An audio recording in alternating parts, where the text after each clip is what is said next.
And again, you guys should have something pop up. Gives me permission to record so we can load into our YouTube channel. Just a couple of reminders from the first class, just to make sure we're all on the same board, same page. Remember, you guys, I need you to have a distraction-free area. As I just mentioned, what we're covering this week, even what we're covering next week in the big scheme of things, is pretty easy stuff. But as we start getting more in depth, we're going to get into more complex, more complicated information. So it's really important that you guys are not distracted. Have your family start today. Have your family start supporting you in this, and give this class your all.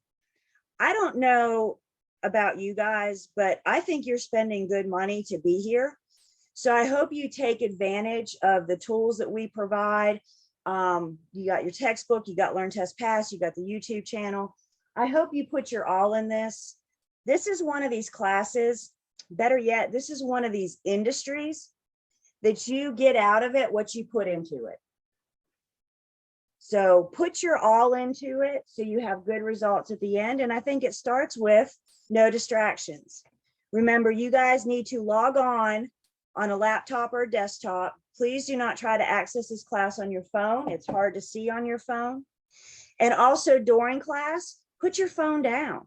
Put it off to the side. Remember, I give you breaks. So every hour we'll take a 10-minute break. That's when you can go from staring at this screen to staring at this screen. So you can, return your calls, your texts, whatever, on breaks. But in the meantime, please, phones down, no distractions. And remember too, you guys, I'm covering a lot of information in our short time together. You guys have seen this thing by now. This is a lot of information, and there's not much that we don't go over. So this class moves swiftly. Remember, you have all of my PowerPoints and Learn, Test, Pass. How many of you, by show of hands, have logged on, accessed Learn, Test, Pass? How many of you have logged on and accessed? Great. So if you haven't yet, please make that a priority this weekend. Remember, in the email from Lane, there is a little tutorial that shows you step-by-step on how you access Learn, Test, Pass. But go ahead and create your account so you can start playing in that and learning from that.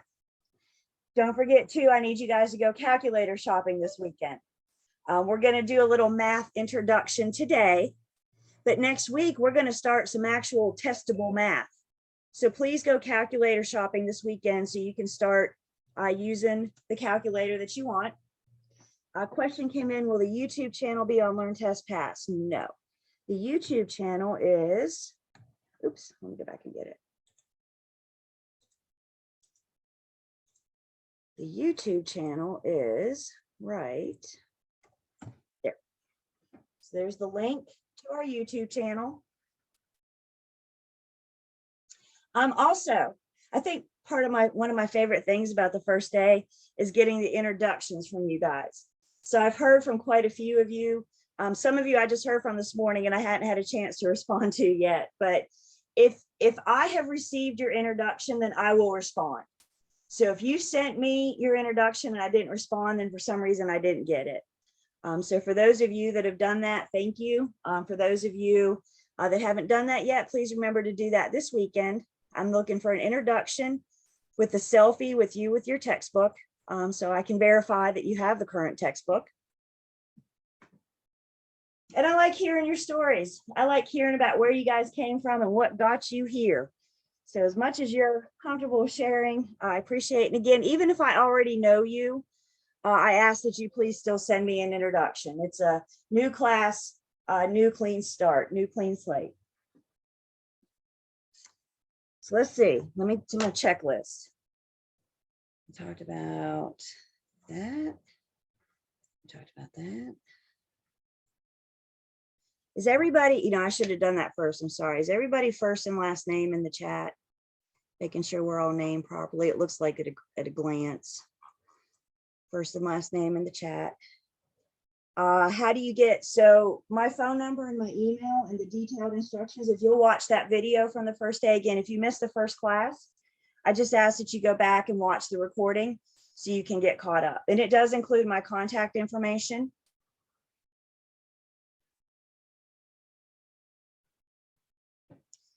Good morning.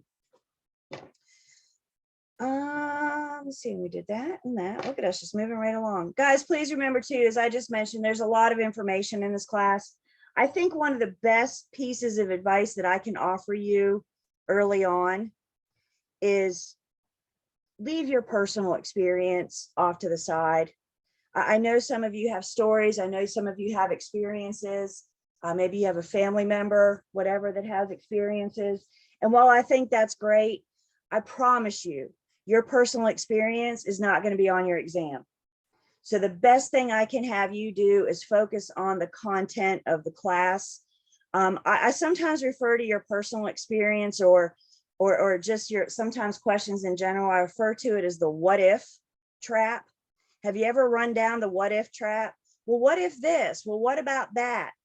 And as soon as you start asking yourself, what if and what about that one time I bought a house, you're getting off of the class material. And that's what I need to try to do, is keep you guys focused on the material, because that's what you're going to be tested on.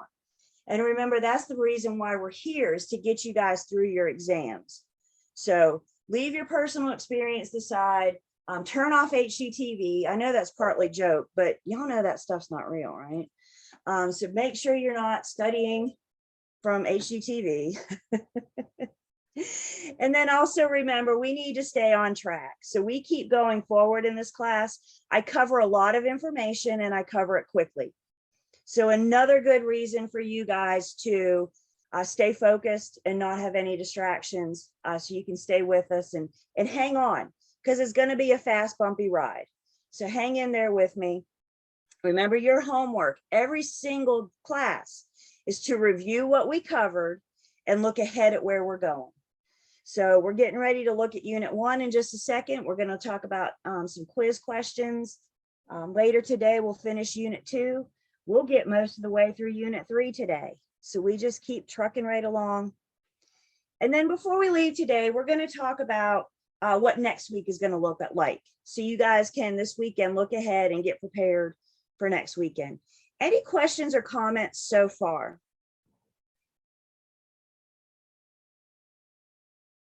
So far, so good? I have one. Yes. I don't know if we're supposed to do it, but I went on ahead and start the Unit 2 quiz. The Unit 2 what? You know your Learn Test Pass? Uh-huh. You gave us a unit quiz for Chapter 2. Yes. I went on ahead and do that. Was we supposed to do that? Well, I mean, you can if you want to, but we haven't covered everything yet. Oh, So you okay. may not have all the information to cover to answer all those questions yet, right? Right. So you're welcome. You can do all the quizzes if you want today, if you really want to. But it may or may not be more beneficial to you until we've covered it in class, until we finish it. Yeah, you guys could sit down and do all the quizzes today if you really wanted to. You may just get more out of it once we talk about it in class. Does that make sense? Does that answer? Guys, remember, I'm not giving you homework assignments. The only thing you have to turn into me this whole class is your selfie with your introduction. That's it. Anything else is on you. You don't have to do anything. All you have to do is pass my test. That's it. That's all you have to do. Don't take that as lightly as what I'm making it out to be. That's a hard test. So when I say that, there's a reason I provide you with Learn Test Pass and a book and tools and resources. It's to help prepare you. I don't know if you guys have picked up on it yet or not, but I'm pretty passionate about what I do. You don't spend 20 years in an industry and not have a passion for it. And, you know, part of my passion and helping you guys get on the right track from the beginning, helping you guys to commit, let's talk about what we're dealing with. You guys that want to be, for example, residential sales agents, do you know the price tags that come with houses? You're helping people with one of the largest investments that they're going to make in their life. You're helping people with their investment. And guys, once a buyer buys a house, this isn't like Amazon where they have 2 weeks to return it. This is a done deal. And once it's the buyer's, it's theirs. And we're going to talk a lot more about that process and how it works. But this is why we need to be so knowledgeable to make sure that we can assist those buyers and sellers or landlords and tenants with their money, with their investments, with their income. So it's really important. And remember, this class is our foundation. This is what we're going to start your career so you can have something to build on. And it starts with having an understanding of the law and the rules. And that's why we're here. So if you guys will, in your textbook, please turn with me to page 18. Let's look at page 18. And as promised, we are going to look at a couple of these test questions. Again, Unit 1 is pretty basic, and you're probably not going to be tested on anything directly from Unit 1. If you're going to be tested on anything from Unit 1, we're going to expand on it in later units, in future units. But what I want to do in Unit 1 is help you guys learn to interpret some of these test questions. Because believe me when I say, they only get more difficult from here. Unit 1 is the most basic unit we have. The test questions get more complex. The material gets more complex. So let's try to get a handle on how we can read and interpret these questions. First off, you guys remember we mentioned some absolute words the other day. Why don't you guys remind me in the chat? What are some examples? Remind everybody, what are some examples of some absolute words? Always, never, must, always, best, only, yeah, there's no exceptions to that one. There's must.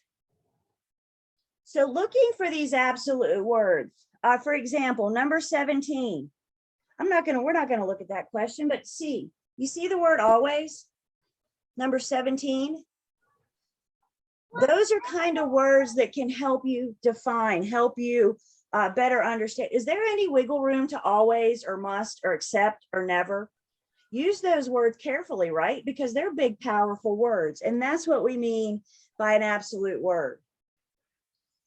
So let's dissect number 12. I'm on page 18, and let's tear number 12 apart.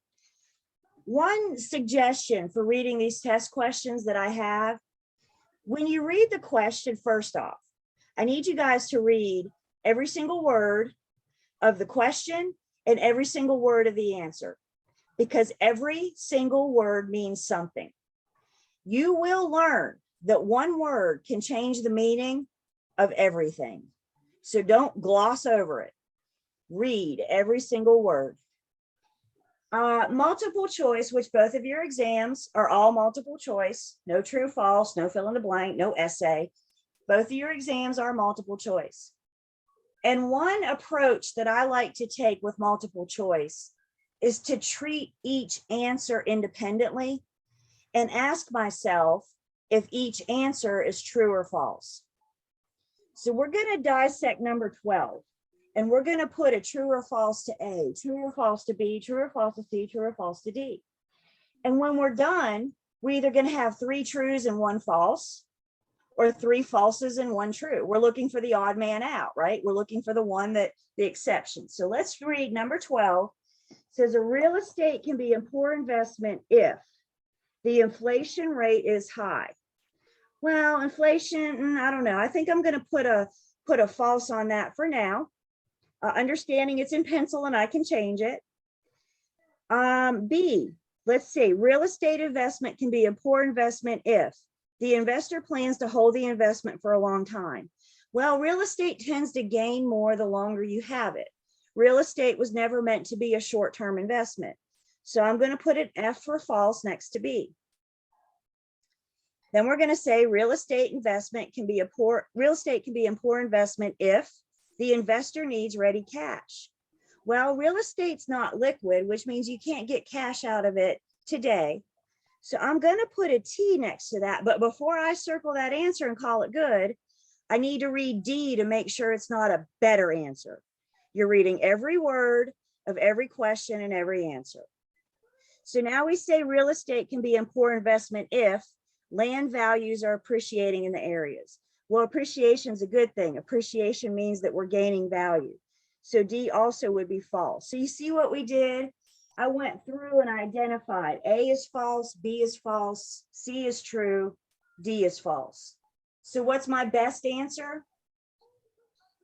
C. I dissected the heck out of that question, didn't I? I didn't just read it. I read the answer as it relates to the question. Yes, do I have a question? Oh, I'm sorry. Accidental unmute. Okay. Just making sure. I don't want to miss anybody. Does that kind of, everybody see what we did there?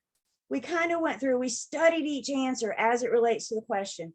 Guys, another trick I can offer you, each question, once you read a question and you answer number 12, wipe the slate clean and move on to 13. Unless you are told these questions don't build off of each other. Every once in a while for your practice, you may say, use this information to answer the next 3 questions. So if you see that, then you can, but otherwise these questions don't build off of each other. So now that we're done with 12, wipe it clean and move on to 13. Comments on that? I hope you found that helpful, or you will find that helpful as you guys really start studying this weekend. So Yeah. for the test itself, will you have time to do that on every question? Well, no. And this is why I want you guys to start now, because a lot of this comes with practice, right? So if you start practicing today, part of what I'm doing is providing you the information that you need for your exam. But the more you practice before your exam, the better you're going to be at interpreting and getting through these questions. Thank you for that. I think if you guys, that's a good, I haven't sat down and done the math, but I think if you figure about on average 2 minutes per question, figure about 2, but some will take you longer, some will take you less. If the idea of working with a timed clock makes you nervous, then practice now, start working with the clock now. So for example, the Unit 1 quiz has 20 questions. 20 times 2 is 40 minutes, right? So set your timer for 40 minutes and start working with the clock now. And that way, again, you can alleviate some of that anxiety on test day, because both my exam and your state exam are timed.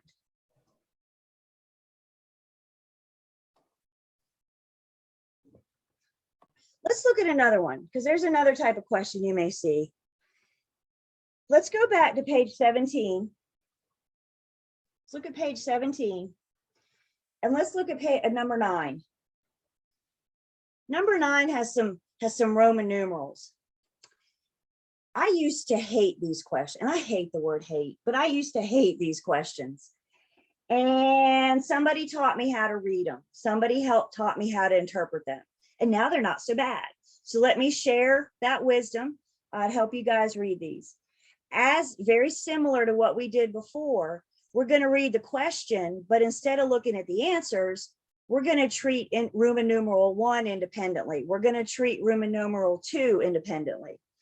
So number 9 says the designation realtor refers to, Roman numeral 1 says, any licensed real estate broker. Are all brokers realtors? You can shake your head one way or the other. Are all brokers realtors? You get your license, are you automatically a realtor?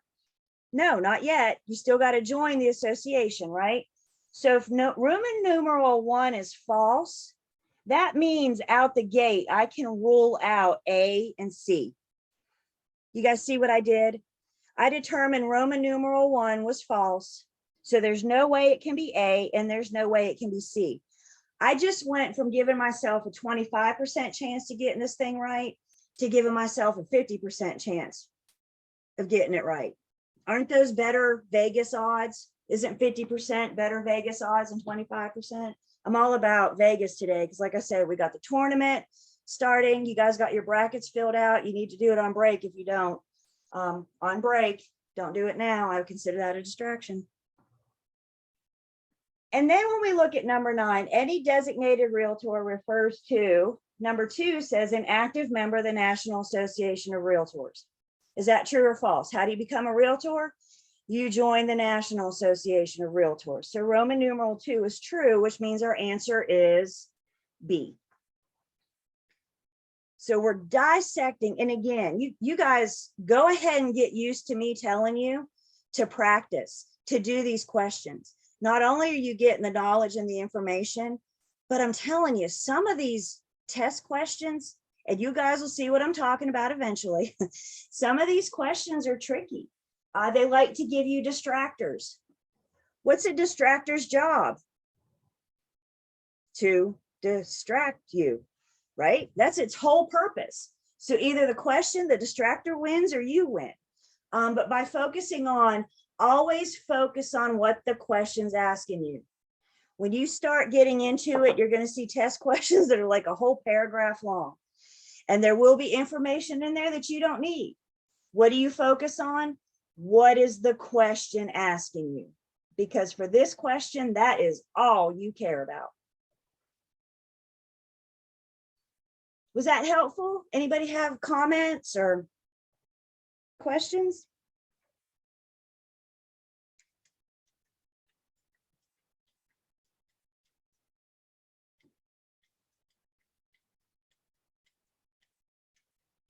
Okay. Again, always review where we've been. If you want to go ahead, you're welcome to take any quiz in any order. But again, you may find it more beneficial to look the material over before we come to class. Let us have the class discussion about it. And then you go back and take the quiz. Then you go back into Learn, Test, Pass, take the quizzes in there, take the quizzes. Guys, I don't know your study habits. I don't know what works for you. And another reason why I want you to get started so early, commit so early, is to find your stride. If you think you're going to wait until May 1st to start studying, you may not have the results that you think you can have. Okay, so please don't wait till the end. I'm telling you, I cannot stress this enough. This is a tough test. These are tough exams because not only do you have to know the material well, but you also have to be able to interpret these dang questions. So start now so you can work out those kinks. I'd rather you guys make mistakes and mess up now and work the kinks out before test day.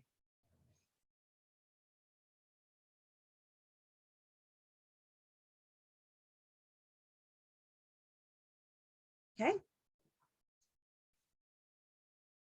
By the way, I'm glad to see you guys back on day 2. I know day 1 is like what to expect. The true challenge is if I see you back on day 2. So thank you guys for coming back. And like I said, I don't know. I think you guys spend good money to be here. So I hope you make the best of it. I hope you utilize what we offer you and trust in the system. I know you guys have a lot of questions. Truth is, I don't have all the answers to your questions. But what I do know is what you may see on your exams, and that's what we're focusing on. Fair enough? Everybody good? Let me get some thumbs ups. Thumbs ups. Awesome. All right, so we're going to get back into Unit 2 where we left off. And while I'm doing that, why don't you guys set your chat to private? I want everybody to send me a private chat while I'm getting myself set up. And in the private chat to me, I want a one-word answer. In one word, tell me what you think of when you hear estate. What is one word that you think of? It's like you were ready for me, my goodness.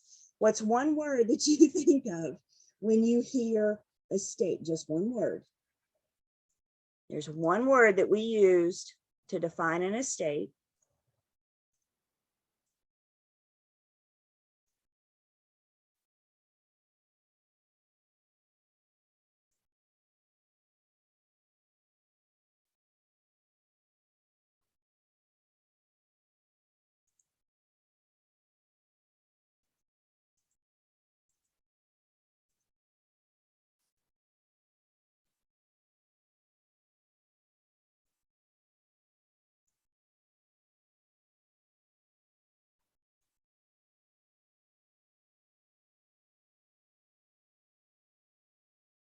One word, yep, one word to define an estate.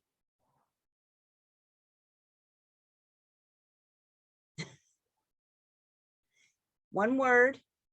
When I say estate, there's one word that should pop in your mind.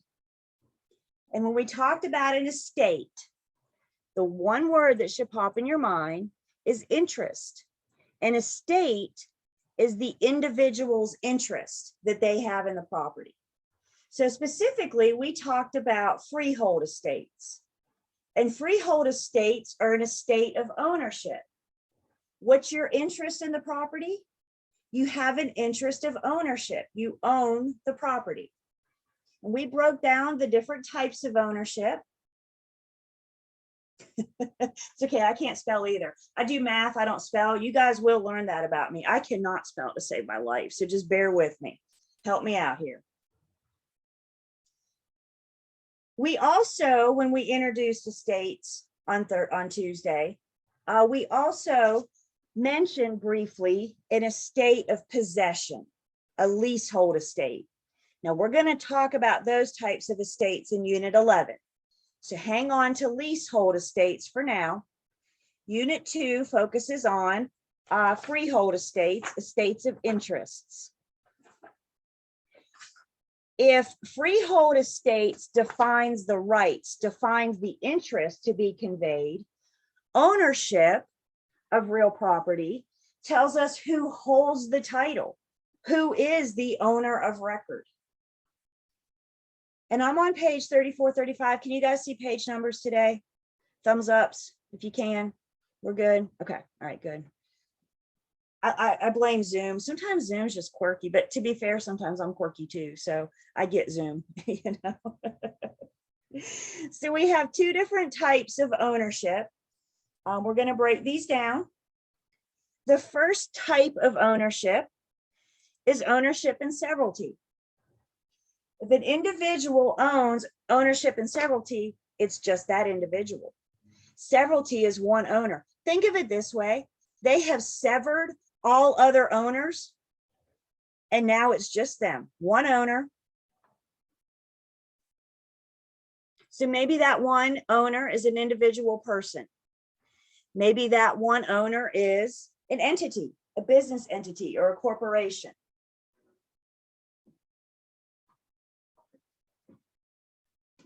So severalty is one owner. Concurrent forms of ownership are two or more. A concurrent form of ownership could be two owners. It could be 200 owners. So severalty is how many? Just one. Concurrent is 2+. Several different types of concurrent forms of ownership. We're going to break all these down and talk about them. The first type that we're going to talk about is something called a tenancy in common. With a tenancy in common, the ownership interests are usually on equal. Maybe we own it 80-20. Maybe we own it, I own 15%, you own 25%, you own 35%, right? Like we all have a different ownership percentage. And in a tenancy in common, each owner holds an undivided interest that they can convey. I don't have to come to you and say, hey, can I sell my ownership? I can just do it. Know who you're going into tenants in common with. The moral of this lesson, know who you're going into as a tenant in common. When the owner that has a tenancy in common passes away, their interest passes to their heirs. What if they don't have heirs? Again, you guys, attorneys create tenancy in common. You and I cannot create a tenancy in common. And a good attorney is going to say, if I'm creating a tenancy in common for you, then we need to do a will. Because a good attorney knows that when an owner passes away, that interest goes to the heirs. So we have to have heirs to have the interest passed to.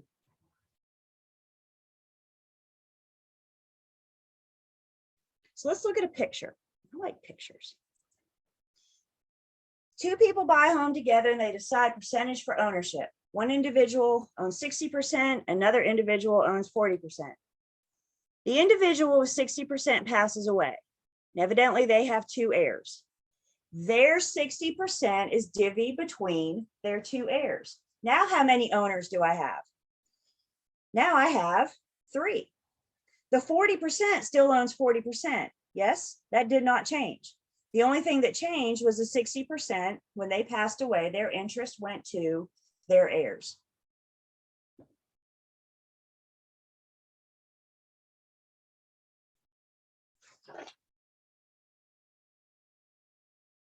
One theme that's common with all of our concurrent forms of ownership is the right to partition. When we talk about who owns 60%, who owns 40%, again, what we're talking about is the ownership interest. We can't partition the property. We can't draw a line down the middle and say, this is my part, you can't come on it. That's your part, you can't come on it. Did anybody grow up sharing a bedroom with a sibling? Anybody get to share a bed? See, I'm an only child, so I don't have this experience, but some of you grew up sharing a bedroom with a sibling. Did you ever get mad at your sibling and put tape down the middle of the room and say, don't come on my side of the room. Don't you cross this line. This is my side. That's partition. And we can't do that with our concurrent forms of ownership, because you're not saying what 60% of the land you own. You're saying what 60% of the property, the ownership property that you own. Okay. Everybody has right to the property, has access, has rights to the property.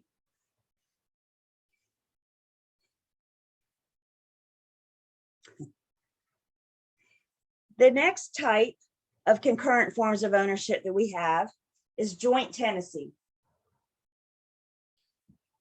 And with joint tenancy, ownership interest is usually equal. 25%, 25%, 25%, 25%. We all own equal shares.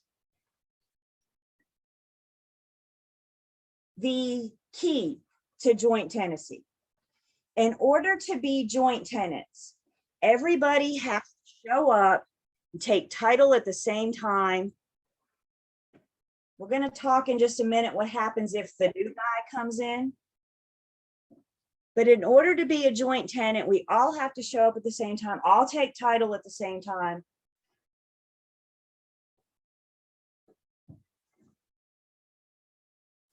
And joint tenancy may or may not have something called right of survivorship. Right of survivorship is going to make a lot more sense when we talk about the next concurrent form of ownership. The next one is set aside for married couples. So let's break away for a second and talk about married couples. When two people that are married purchase property, two people are married and purchase property. And again, I'll talk more about that in just a second. What right of survivorship says is that one of those owners pass away, their interest automatically goes to the remaining spouse. And that's what right of survivorship says. I don't care what this person's will says. Right of survivorship says when one owner passes away, their interest automatically goes to the remaining spouse. So we'll come back to that in just a second. But that also may or may not apply to joint tenancy. North Carolina is unique in so many aspects. And one uniqueness of joint tenancy is that it's not automatic. In North Carolina, right of survivorship has to be specifically created. We'll allow it and it can happen, but it has to be specifically created. And by the way, once again, you and I are not creating right of survivorship with joint tenancy. Who is creating this?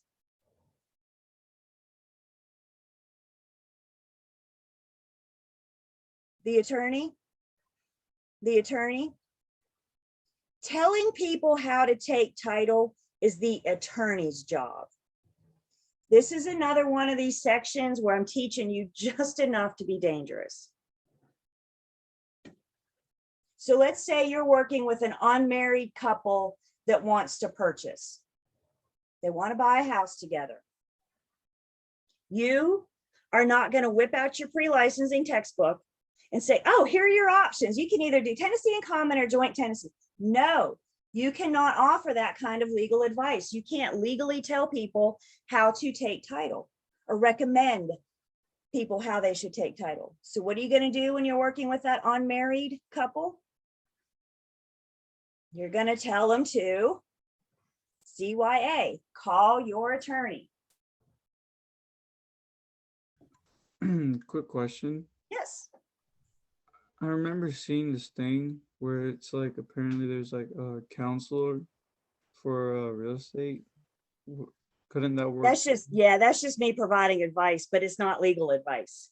Because I cannot, unless you're an attorney, I cannot provide you legal advice. So to counsel you in that situation, my advice would be to talk to an attorney. Oh. Yep. There's lots of hats that we're going to be tempted to wear in this industry. But guys, at the end of the day, and I don't know your situation, maybe you are, maybe you're not. But at the end of the day, I am not an attorney. I'm not an appraiser. I'm not a lender. I'm not a home inspector. I'm not a structural engineer. I am just a real estate agent. So a big part of this class is making sure that we're wearing our hat and not trying to wear another hat. We're pointing people in the right direction. Good question. Thank you. So let's look at another picture. By the way, this red arrow is PT. I should say PT, but it doesn't. So this red arrow, make sure you guys have this. Right of survivorship outside of North Carolina is automatic. It just happens. In North Carolina, it has to be specifically created. So the attorney is going to ask, if this unmarried couple wants joint tenancy, they're basically going to ask, when one of you passes away, what do you want to have happen to your share? And if they say, I want it to go to my heirs, they're probably going to do tenant in common. If they say, I want it to go to the other owner, we'll probably do a joint tenancy. And then the attorney will create the right of survivorship with joint tenancy. So here's our picture. Joint tenancy with right of survivorship. Two people buy a home, together they own 50% of the home. Two people buy a home, together they own 50%. One owner dies, their ownership interest automatically goes to the remaining owner who now owns it in severalty. Yes, it was a concurrent form of ownership. And now there's just one man standing. And that one man or woman now owes it in severalty. They have severed the other people from them.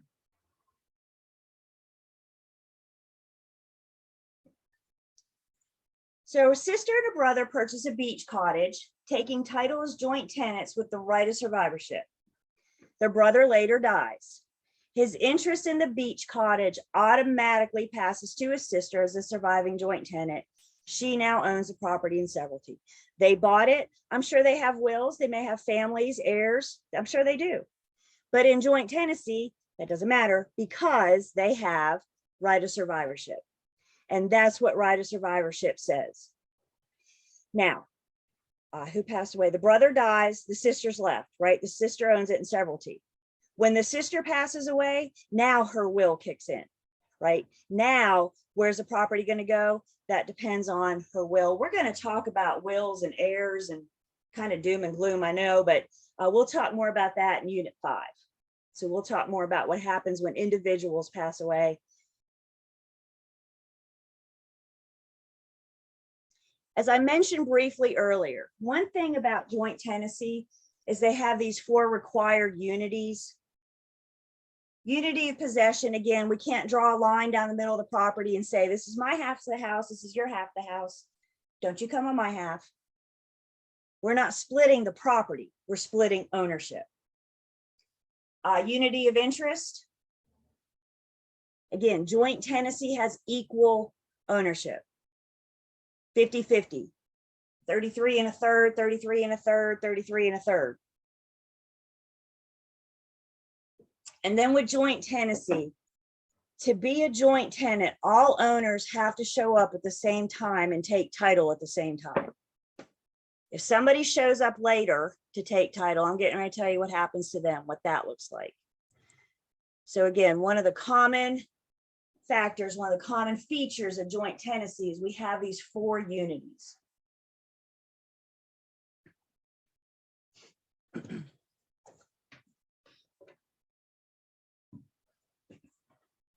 So what if? What if the property is owned by 3 or more joint tenants One joint tenant owner conveys an interest to another. One of the owners sells their interest.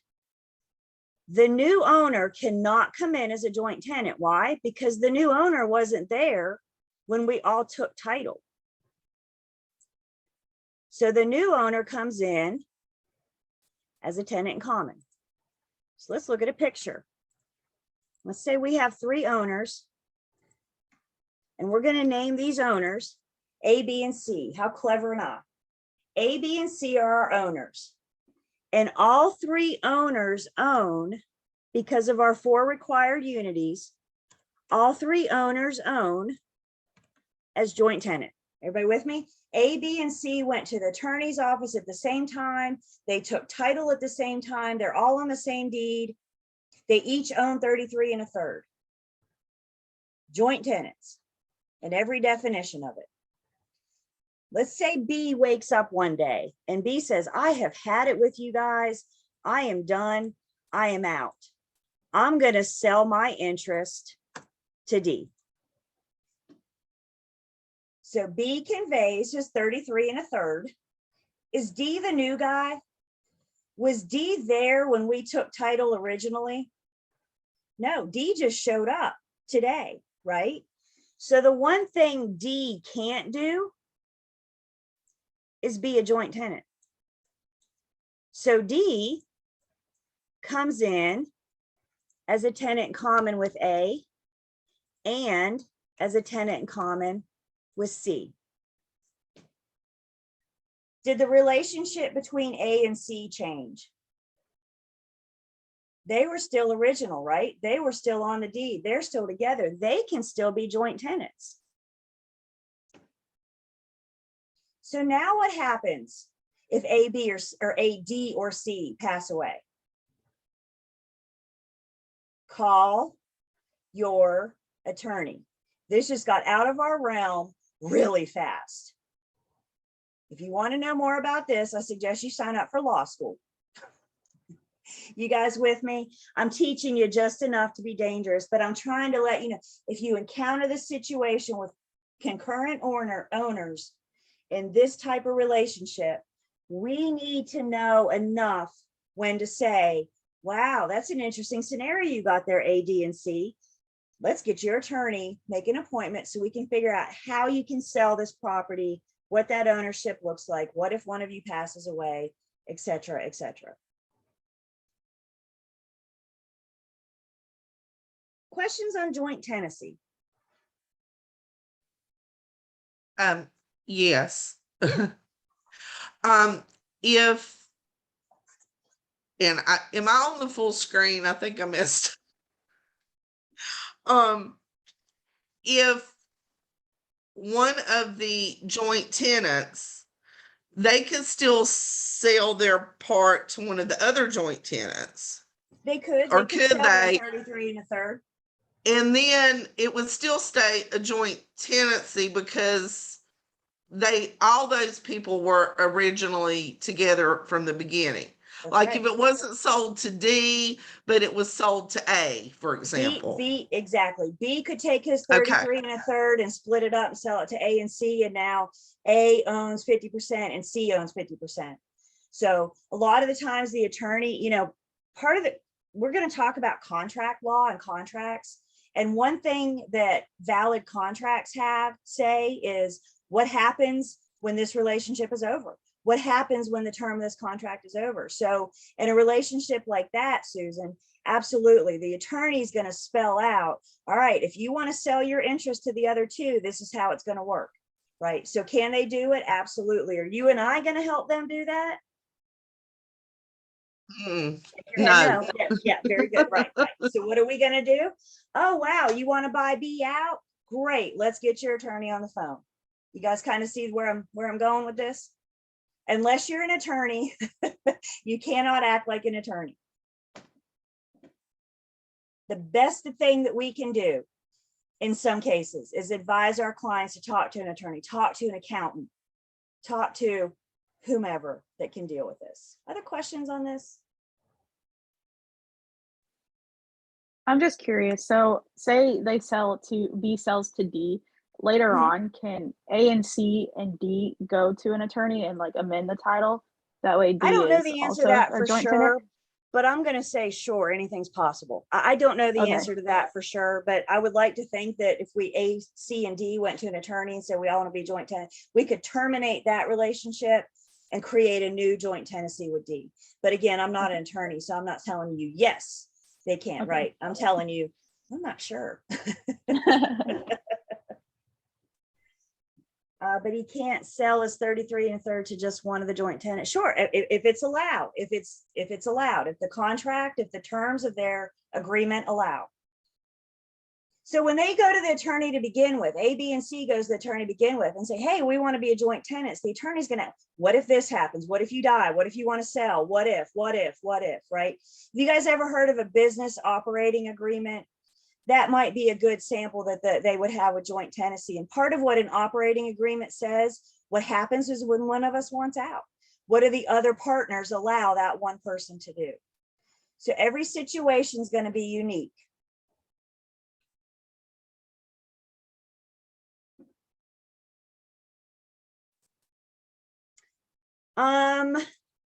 How we end tenancy in common or joint tenants, either voluntary agreement, one owner sells, maybe one owner passes away,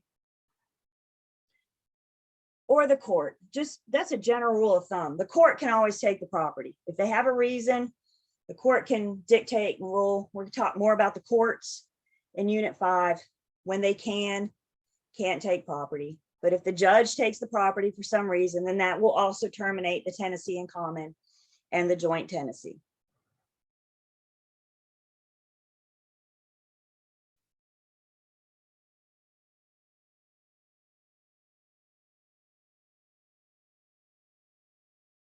Okay. So we did tenancy in common. We did joint tenancy. Typically, we see tenancy in common and joint tenancy set aside for unmarried people. Okay. So what we're going to do now is take our break, and we come back in 10. We're going to talk about the relationship set aside for married people, people that are married when they take title. So let's take 10. I got us a new timer so we can hear it better because we all need to know when to be back. So let's go ahead and take 10. We come back, we'll talk about tenants by the entirety.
Is that a better alarm? I like it better. Hopefully you can hear it better. Your pets may not care for it, so I apologize in advance, but all right. If we're back, oh man, the sun's out where you are. I still don't have sunshine here yet. Maybe later today. It's gonna be a nice weekend, isn't it? I'm looking forward to this weekend. It's like spring is in the air. By the way, my heart goes out to my allergy sufferers. I feel your guys' pain. I'm so sorry that you go through what you go through in the spring. All right, cameras are on and I can see you, and remember they stay on at all times. So once you're here, once you're back from break, you are here. So I am going to take attendance. Thank you. Screenshot for attendance. Everybody smile. Cheese. I got that from a former student. He always posed for me, and it took me a couple classes to see to see it. All right, let's see. Taking attendance.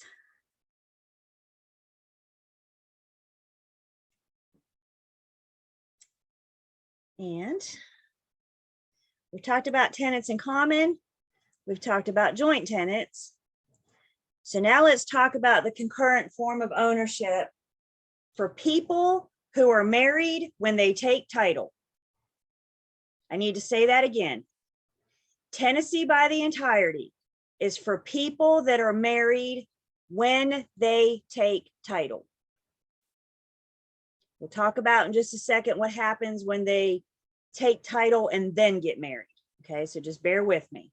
So right now, tenancy by the entirety, people are married when they take title. They both have to sign the deed to sell the property. North Carolina is a spousal state, which means it takes one to buy, two to sell. If you are married, no matter who's on the deed, if you are married, both parties have to sign to convey the property. I took pre-licensing in 2008. It was a long time ago. And I still remember the story I heard about this like it was yesterday.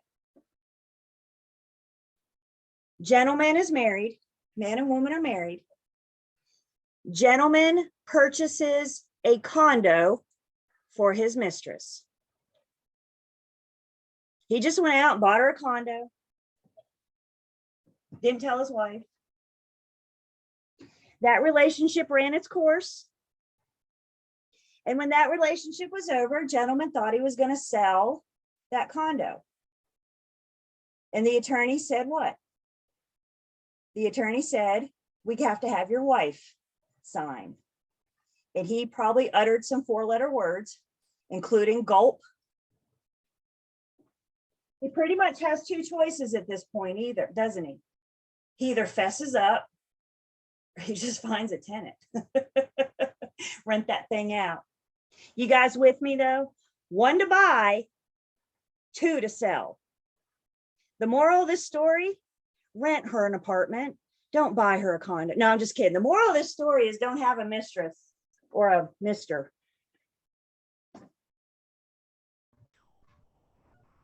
Prenup. Again, with tenancy by the entirety, the owners have to be spouses when they take title. If two unmarried people purchase, they're going to purchase its tenants in common or joint tenants. The act of getting married does not create a tenancy by the entirety. To be a tenancy by the entirety, they have to be married when they take title. Once they get married, they're still tenants in common or joint tenancy.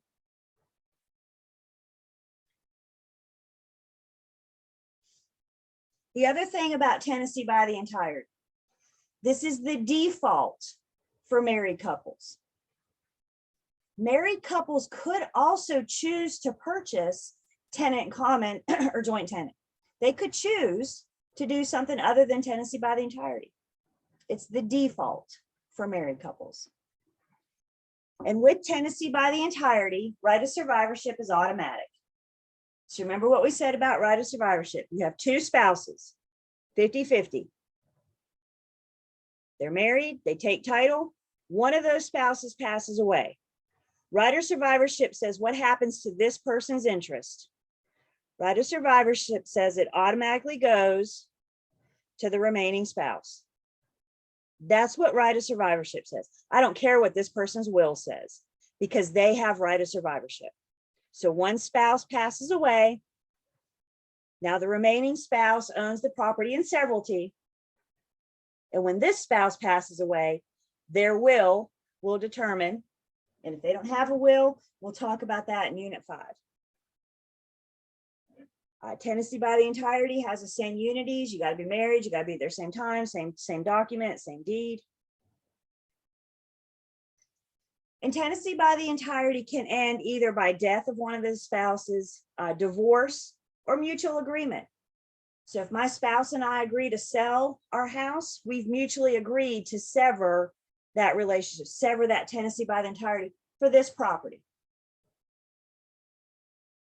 Remember, I can't sell my interest without my spouse's consent. 1 to buy, 2 to sell.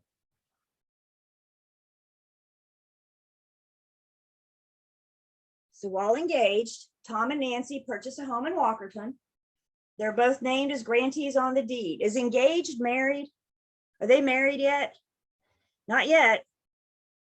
1 month after they purchase, they get married. Their marriage does not convert their ownership into a tenancy by the entirety. Why?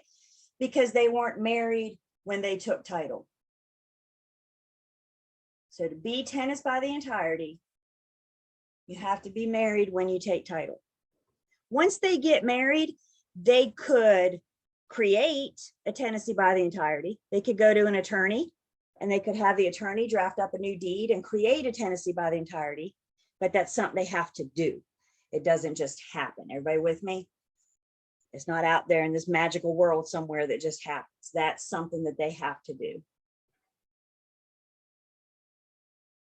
I have a question. Yes. So but they both are named grantees on the deed, but they're still not married. So one dies. What does that mean entirely? Like, so it doesn't convert ownership when they do get married, but if one dies, does that mean still she or he could sell the home? It depends on if they are tenants in common or joint tenants. Okay, It so depends that's on the relationship that they created. Yep. when they bought the house. Okay.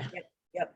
I worked with a non-married couple once. They moved down from New York. He came down here for a job and he asked her to come with her and she said, sure. And he said, I'll tell you what, since you're coming with me to North Carolina, I'll either buy you a ring or I'll buy you a house. She said, oh, I want the house. Are you kidding me? So they came to North Carolina, not married. I was helping them purchase a property together. And I sent them to the attorney because I knew they weren't married. And I knew enough to know that they couldn't be tenancy by the entirety. But I also knew that I can't tell them if they should do tenants in common or joint tenants. So I helped create, and I think they did a phone call with the attorney on one of their lunch breaks. It was probably like a 10-minute conversation. And I'm pretty sure I wasn't involved in the conversation, but I'm pretty sure from the attorney's end, it went something like, if something happens to one of you, what do you want to have happen to your interest? Do you want it to go to your heirs or do you want it to go to the other party? And depending on how they answered that was how the attorney created their relationship, their ownership. Joint tenancy, I think joint tenancy was created to mimic tenancy by the entirety for unmarried. Joint tenancy and tenancy by the entirety look very similar. The difference is joint tenancy, you're not married, tenancy by the tenancy by the entirety, excuse me, tenancy by the entirety you are. I have this in Learn, Test, Pass. So you guys please don't worry about trying to write this down real quick. But I think because by the time we get to May, this conversation is going to seem like such a thing in the past. So I think this little chart in Learn, Test, Pass does a good job of kind of side-by-side comparison of the 3 concurrent forms of ownership. So again, this is in Learn, Test, Pass. You don't need to feverishly write it down. But just know that it's here to help you get refreshed on this when you're trying to put it all together at the end. Okay. Questions on our concurrent forms of ownership. Again, it tells us how you own the property.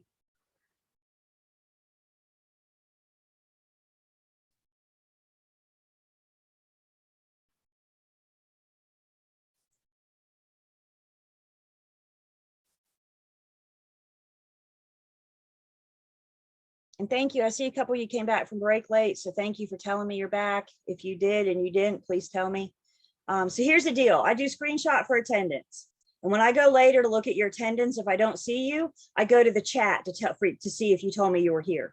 So if I don't see you and you don't tell me in the chat that you're here, then I can't give you credit for this hour. It's pretty simple. If I can't see you, I can't give you credit for being here. So please make sure you communicate with me. And guys, as we get further in the class, you don't need to ask me how many hours you've missed. You know if you're here or not, right? You know. Come on. So you can help me keep up with your time. All right, switching gears one more time. There's a lot going on in Unit 2. We talked about estates. We talked about ownership. Now we're going to switch gears one more time. And we're going to talk about common interest community ownership, also known as a hybrid form of ownership. And the reason it's hybrid is because it contains an ownership in severalty and a concurrent form of ownership. Isn't that fun? One of the common features, one of the common characteristics that we see with a hybrid form of ownership is there's usually some sort of homeowners association. There's some sort of regulatory association. We're going to talk about the HOA more in Unit 6. But our hybrid forms of ownership can be residential, but they could also be commercial. They could also be mixed use.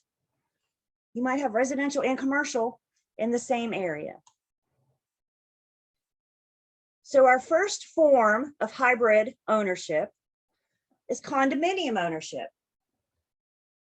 And part of what makes condos unique, condo owners don't own land. They don't own air space above. They don't own the air to the heavens, to infinity. Condo owners own inside. They own paint to paint, sheetrock to sheetrock, wall to wall, however you want to think about that. They don't own anything on the exterior. They only own airspace inside. And with condo owners, the common areas are going to be managed by the HOA, but the unit owners own those common areas as tenant in common. So you own your unit in severalty, and then you have a tenant in common relationship with the common areas. Why don't you guys tell us in the chat? Tell everyone in the chat, what do you think of when I say common areas? What do we mean by common areas? Oh, the pool, that's making me want summer even more. Clubhouse, playground, gym, elevator, lobby, hallways, tennis courts, parking lots,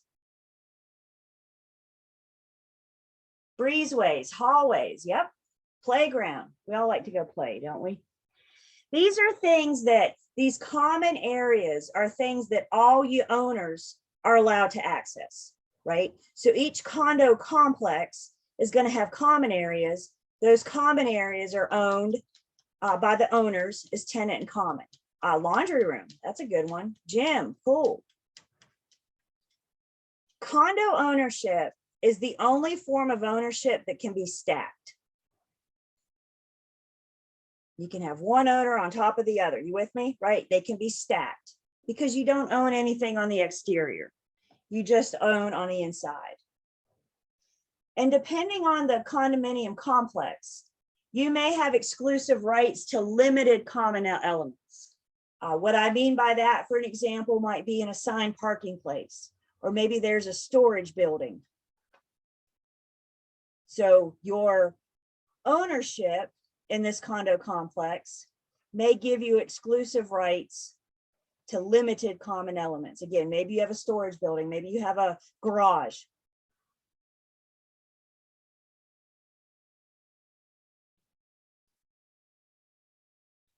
In North Carolina, this might be one of our first state-specific things. Absolutely, the stairs. Absolutely, the stairs. Everybody's allowed to access those stairs, so that would be a common area. Yep.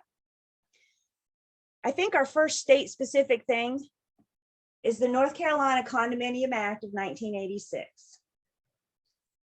The Condominium Act of 1986 applies to purchasers of a brand new construction unit, the first sale. So a builder builds, and the first owner of each unit has certain protections under the North Carolina Condominium Act of 1986. And one of those, the developer or the builder, before they can close on the first property, before they can close on the first unit, excuse me, before they can close on the first unit, they have to have their final plat map, their final plans, their final bylaws. All that has to be finalized and recorded down at the courthouse, Register of Deeds. We'll talk about recording in Unit 5. Understand, the developer can have preliminary plat maps and bylaws, but they have to have it finalized before they can close on the very first unit. Can we all agree a buyer deserves to know what they're buying? Is that fair? A buyer deserves to know what they're buying. Would you want to buy a unit with preliminary bylaws? Like, I'm going to buy, but these are subject to change. So the North Carolina Condominium Act of 1986 says before you buy, the developer has to have all this finalized, and then they're going to seal it by recording it down at the Register of Deeds. The developer also has to provide a public offering statement. The public offering statement discloses to the potential owner the ownership of the complex, how it's managed, how it's structured, who's gonna manage it. Is it gonna be a property manager maintaining the HOA, or is it gonna be the individual owners all taking turns? We're gonna take turns. One year I'll be the president, you could be the treasurer. Next year, somebody else will come in and take those roles. So how all that is set up, it's set up by the developer, created by the developer, and they have to provide a public offering statement to the buyer before they sign a contract. Again, a buyer deserves to know what they're buying, and how ownership structured is handled is absolutely one of those things they deserve to know. When a buyer is buying a brand new condominium unit, the first unit sold, that buyer has a 7-day recession period. If the buyer can rescind their contract, it means they can take it back. If they put down any deposits, they will get their money back. If you're rescinding a contract, you're taking that back, you're getting your money back, and both parties go about their lives as if this contract never happened to begin with. And the first sale of every unit, the brand new unit, the first buyer has a 7-day recession period. This does not apply to resales. This is only to the first sale of the new construction. And the buyer has a right. Why this 7-day recession period? They signed the contract. Now they need time to think about it, make sure that they're good, review the bylaws, make sure that they're good. It's kind of an out for them.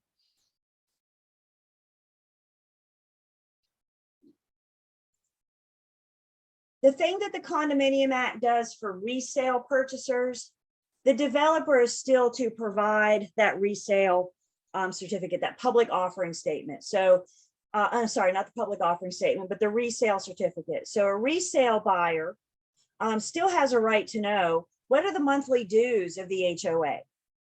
Are there any special assessments? If the HOA is putting a special assessment on the complex, maybe they are, I don't know, redoing the roofs, repaving the parking lot, right? So they have this big expense and they want everybody to share in on it. So they would put in a special assessment. Again, we'll talk more about special assessments in unit 6. But the resale buyer doesn't have that 7-day recession period. It's only the new construction, brand new unit buyer that has that period. In just 1 second, we're going to compare condos to townhomes because there are some similarities, there are some differences. So we'll do that in just 1 second. Before we do that though, before we get to that, another type of hybrid form of ownership that we have is something called a cooperative ownership, also known as a co-op. Co-op. And with a co-op, the owner doesn't own property. The owner owns stock in the corporation. They purchase stock. And by purchasing that stock, that gives them permission to live there. They don't own land, they own stock. A proprietary lease is an occupancy agreement. So you purchase stock in the co-op, and in exchange for the stock, you get permission to live there. You get permission to occupy it. Again, it's going to be managed by an HOA. All HOAs are different. They all come with different rules, bylaws, regulations. We don't see many of these here in North Carolina. I've heard of one in Charlotte, but I'm not comfortable enough to verify that's true. Typically where we see co-ops are our bigger, older cities. So think, for example, New York City, Philadelphia, Boston. A lot more common to have co-ops.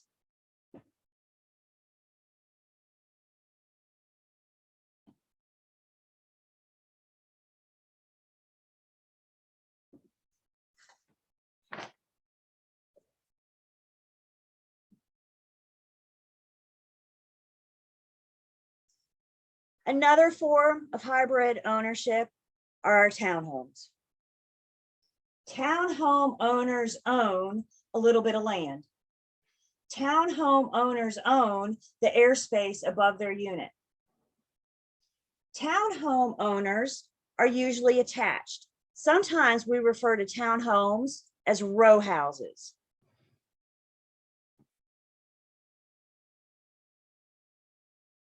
Townhome owners share a party wall. If you have an attached unit, let's say you live here. On the other side of the wall, somebody else lives, right? You live here, and on the other side of the wall is somebody else. They're attached, they're side by side, row houses. So again, one difference between townhome and condo: townhome owners own land. Condo owners don't. Townhome owners own the exterior of their unit. Condo owners don't. And another big difference is the common areas. With a townhome, the common areas are owned and managed by the HOA. The owners don't own the common areas as a tenant in common as they do with a condo ownership. Townhome ownership is not covered under the North Carolina Condominium Act because they're not condos, they're townhomes. There's no act yet to protect a townhome owner.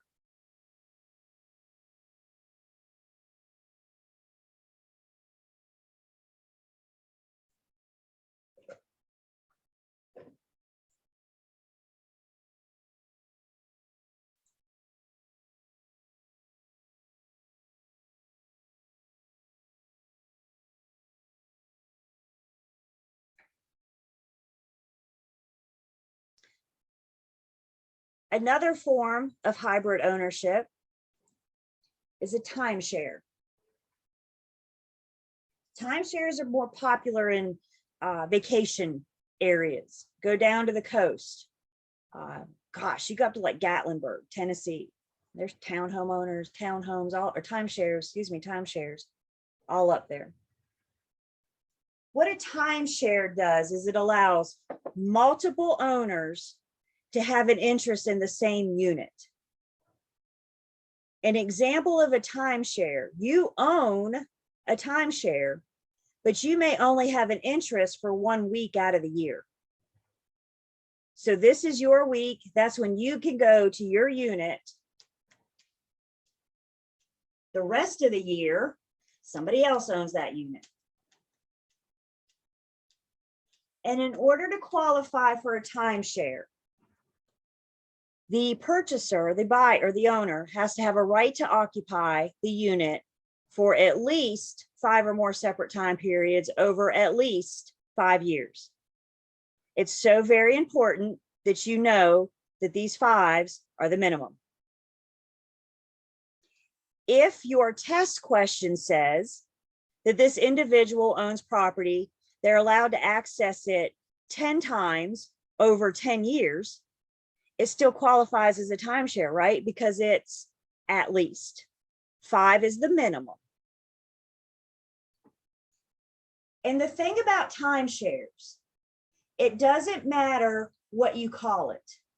If it meets the definition of at least 5 or more separate time periods over at least 5 years, it falls under the category of a timeshare. So for example, you have Julie's Vacation Resort. Timeshare is not in that title, is it? But if it meets the definition, then it qualifies as a timeshare. So if it walks like a duck and quacks like a duck, it's probably a timeshare. If it meets this definition. The Real Estate Commission regulates timeshares. Timeshare developers have to register their timeshare when they're located in North Carolina. Timeshare developers have to register their timeshare with the North Carolina Real Estate Commission, so the Real Estate Commission can regulate them. We'll talk a little bit more about timeshares at the very end. A timeshare owner has a 5-day recession period. How many days does a new condo owner have to rescind? 7. Timeshare has 5. So again, what's it mean to rescind your contract? You go under contract, you have 5 days to think about it. Within those 5 days, you can take it back. If you put down any deposits, you'll get your money back. When you rescind your contract, both parties are put into their original position, and we go about our lives as if this never happened. The timeshare developer has to put the buyer's deposit, down payment, into an escrow account, also known as a trust account. We're going to talk all about the escrow account later in this class. The timeshare developer has to put the buyer's deposit, down payment, in their escrow account for 10 days. They have to keep it there for 10 days. If the buyer rescinds their contract, they immediately refund them their down payment or their deposit. If the buyer doesn't rescind on day 10, the developer can transfer the deposit from their escrow account to their operating account.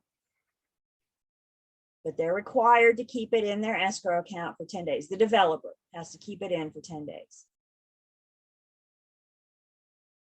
Something else that's really interesting about a timeshare. We're going to talk all about the North Carolina Real Estate Commission, but it's important that we understand that the North Carolina Real Estate Commission is a licensed regulatory body, which means they regulate our real estate license. The North Carolina Real Estate Commission can't fine me. They can't sue me. If I harm their public, all they can do is discipline my license. We'll talk about the disciplinary process. Timeshare developers are different. With timeshare developers, this is the only person that can be fined by the North Carolina Real Estate Commission. And the timeshare developer can be fined up to $500 per violation. And this is the only time that the Real Estate Commission will get involved with money. They have the ability to fine a timeshare developer up to $500 per violation.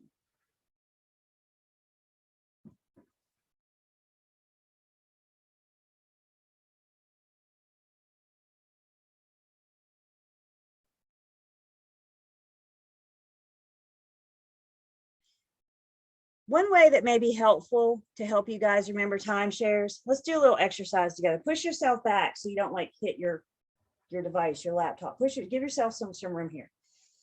One way that we can help remember timeshares, this is what you need to know for your exam. When it comes to timeshares, if you can remember 5, 5, 5, 10, jazz hands. Y'all want to do that with me? It's a lot of fun. Let's do it. You ready? 5, 5, 5, 10, jazz hands. That's what you need to know about a timeshare. Do we need to do it again? Goodness, that's fun. Ready? One more time. 5, 5, 5, 10, jazz hands. The jazz hands isn't going to be tested. I just threw that in there to make it fun. But what do we need to know about a timeshare? 5, 5, 5, 10.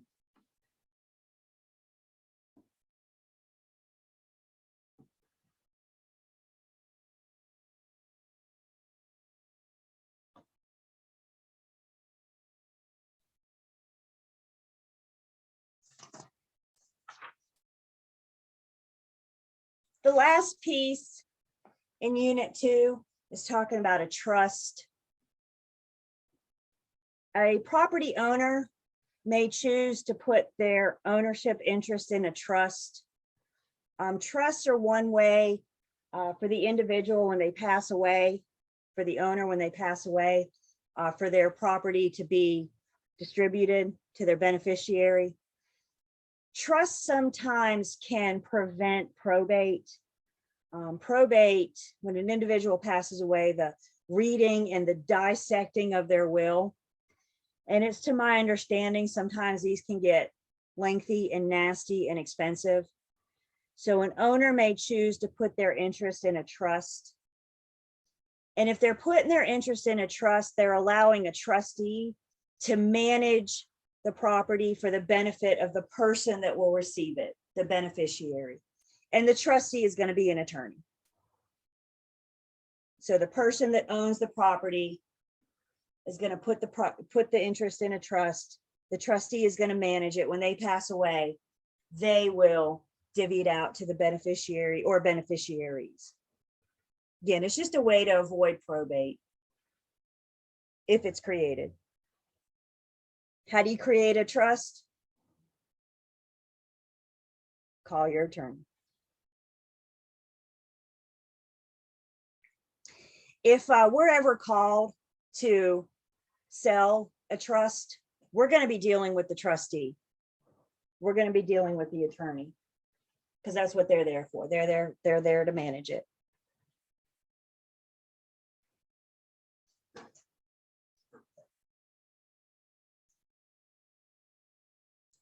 And that gets us through Unit 2.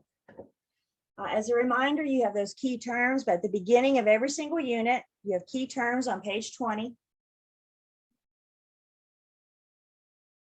I don't cover every single term. I cover the terms that are on the syllabus. You also have the key point review. I like the key point review. It gives you a nice checklist. You can actually go through the key point review and be like, yep, I got that. I don't understand this. Let me go back and review that. Think of it as almost like the Cliff's Notes. You guys remember Cliff's Notes? The key point review is the abbreviated version. Look at some of you smiling. Yeah, you remember Cliff's Notes.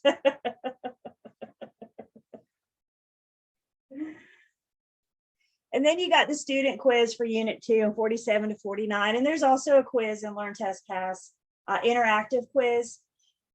One thing I like about the quizzes in Learn, Test, Pass, when you select A, B, C, or D, it'll tell you if you're right or wrong, but it'll also give you an explanation.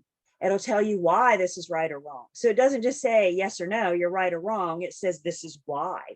So you can use Learn, Test, Pass quizzes to help build your knowledge, help build your understanding of the material.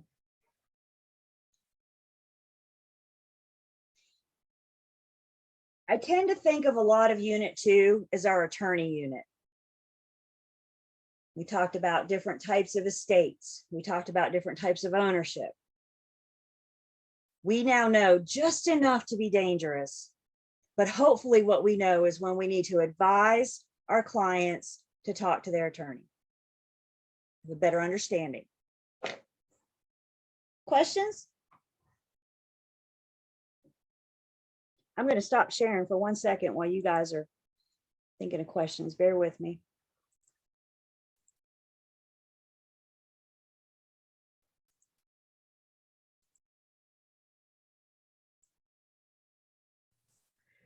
I had a couple of questions. They're not necessarily related to Unit 2, but in reviewing the Learn, Test, Pass portal, I don't know if it's the right word, is portal or website.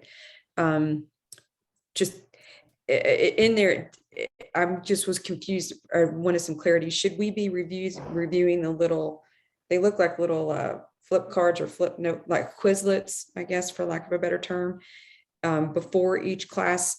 And I must have misread it because I thought it said take this quiz before each class so you know what to really focus on, but I could have. You know, it's however you want to do it. I asked that you guys look ahead before class. So if the flashcards help you look ahead, then absolutely. If the book helps you, if you'd rather come to class and then come back and review everything, I don't think there's a wrong way to do it, as long as you're doing it. Just so whatever. Find your stride. You know, if you're struggling to get through Learn, Test, Pass before class, then maybe wait and hold that until after to put it all together, right? Okay. What I like you guys to do, at least, I'd like you guys to read the units before we get here, but I understand time and everything, but at least before class is to flip through the book in each unit, look at the topics, look at some of the pictures. In your book, I like the for examples. I like the in practice, you know, so if you can expose yourself, again, you could sit down and do every single thing and Learn, Test, Pass today if you want to. It's there for you to utilize. I know, right? That's just a busy day, right? But you're with me, right? And this is why I'm getting you guys to, I'm begging you to start committing to study now, because it takes time to find your stride. It takes time to find out what approach works for you. And like I said, bottom line, we all learn differently, right? So if you look at everything and Learn, Test, Pass before class and it's not helpful to you, then try looking at it after class and see if that sticks better, if that doesn't help better. Okay. And I guess the last thing is that, and I realize, and forgive me, but I know this is, I'm jumping way, way, way ahead, but I have a tendency to kind of try to eat the elephant in one bite instead of starting with the tail. So, and I'm kind of doing in this class, right? I'm starting with the tail. I know, but Anne Rashid is the person that would do the cram, and she has a book that she charges for. Is that cram one on Saturday, that Saturday, is it recorded, or is that a live only session? It's live only and does not record. Okay, I didn't think so, because she has a book she sells, and I thought, I bet that's, yeah, cool. Thank you. I suspected that. And to that point, you guys, you're there. Let's face it, there's a whole bunch of information out there. If you go to Google and type pre-licensing, you're going to get all sorts of information. The problem is I can't verify everything on the internet. I can't do that. So some resources are going to be better than others. Anne Rashid is a good resource. So when you find her information, Lane has supplemental materials for sale on our website. So if you want to purchase flashcards, I think making your own flashcards is more beneficial.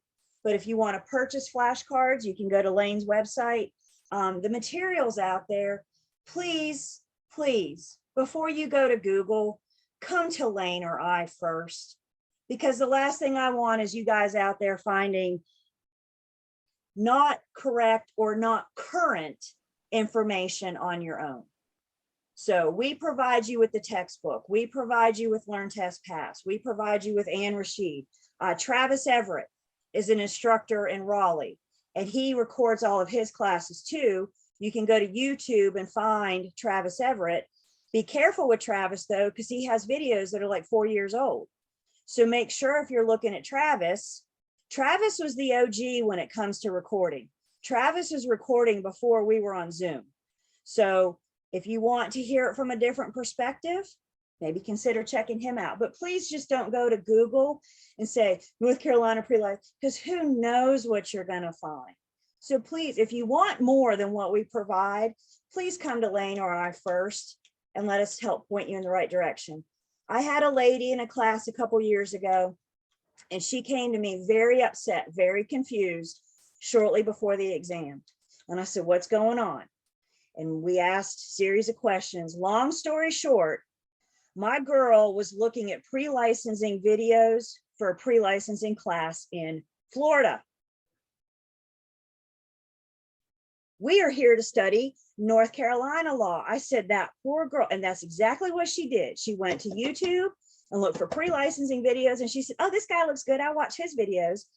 And it was in Florida. It was Florida real estate. Every state is different. So if nothing else, make sure it says in North Carolina and make sure that it's current. If you're looking at something 4 years old, this is one thing I know about real estate. Our laws, our rules, our forms change on a regular basis. So we always need to make sure we're studying the current. I often joke, but it's not a joke. I often joke that the only thing consistent in this industry is change. I don't know what's going to happen tomorrow. I don't know what real estate is going to look like 5 years from now. But what I do know is it'll be different than what it is today. And as soon as I can get my crystal ball working, I'll be in a much better position. But until then, all I can tell you is what we're talking about today may not be the same a couple years from now. So please make sure you're in this state and you are focusing on current material. And if you're not sure, just reach out to Lane or I. I have a question. Yeah. Travis Eric, he's North Carolina, right? Because I do Yes, look at him. he's down in Raleigh. Yes. Okay, thank you. Like I said, he's the OG. He was recording before we knew what recording pre-licensing on Zoom was, before we knew what Zoom was. He's been doing this. Zoom hit and we're like, oh, we need to do like Travis and start recording. So, so here we are. He should be honored, right? All right, so what we're going to do, y'all put your pencils down for just a second. We're going to go off book for just a second. And what I want to do is kind of a little introduction to math. We don't actually get into our first math until the end of Unit 3. So Tuesday, we have that to look forward to. As a reminder, and I don't know where my calculator is. As a reminder, if you guys will go calculator shopping, I need you to have a basic calculator for your exam. And my suggestion, my recommendation is that you go ahead and get your calculator now so you can start practicing on it. All calculators are just a little different. They all have their own little quirks. So please don't wait until the day before the test and run out to Dollar General and get a calculator, because now not only are you dealing with test stress, but you're trying to figure out your calculator. So get it now where you can be practicing. We start Tuesday with the real math. If you have any questions about, does this calculator work? Does it not work? Just let me know. I'm happy to approve it, pre-approve it, I guess. I'm happy to pre-approve it before you purchase it. No phones and no calculators that can store formulas. You guys remember like these TI 82s that we had in high school, whatever those things are? Yeah, we cannot use that for our end of class exam. The more basic, the better. Okay, so if you have any questions, just reach out to me. So let's do let's just kind of briefly introduce some of this math that we can expect to see throughout this course, okay? Like I mentioned the other day, maybe math is your thing, maybe it's not. Some of you think when I say math, I just said a 4-letter word that I shouldn't be saying out loud in front of you guys. If you come into this saying, I can't do math, you're probably right. And I'm not going to be able to change your mind. But if you come into this with an open mind, if you can let your wall down and you can try, you very well might surprise yourself. So all I ask is that you try. All I ask is that you give it a shot. And one thing you're going to hear me talking about a lot with the math is you have to practice it. You have got to practice. We'll do some math together in class, but you're not going to learn math by watching me do it. How are you going to learn math? Practice, practice, practice, practice. Okay, to have everybody's promise, you'll at least try. What's it hurt to pick up your calculator? What's it hurt? You're not going to blow it up, I promise. Just try, just try. So big part of the math that we talk about in this class, we do a lot in this class with percentages. And when we talk about a percent, we're just meaning per 100. When we say percent, we're just meaning per 100. So for example, if we were to say something like 5% of the homes on the street are yellow, that just means that out of every 100 homes, 5 of them are yellow. That's all we're saying. 5% are yellow. So every 100 homes you come across, 5 of them are going to be yellow.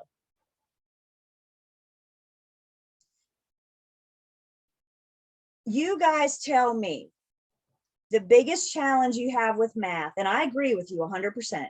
The biggest challenge that we have with math is interpreting the word problem. Taking that word problem and putting it into a math, putting it into a formula. Again, one thing that we can pass that is to practice, start practice reading these word problems, learning what the question's asking for. But we can also look for keywords.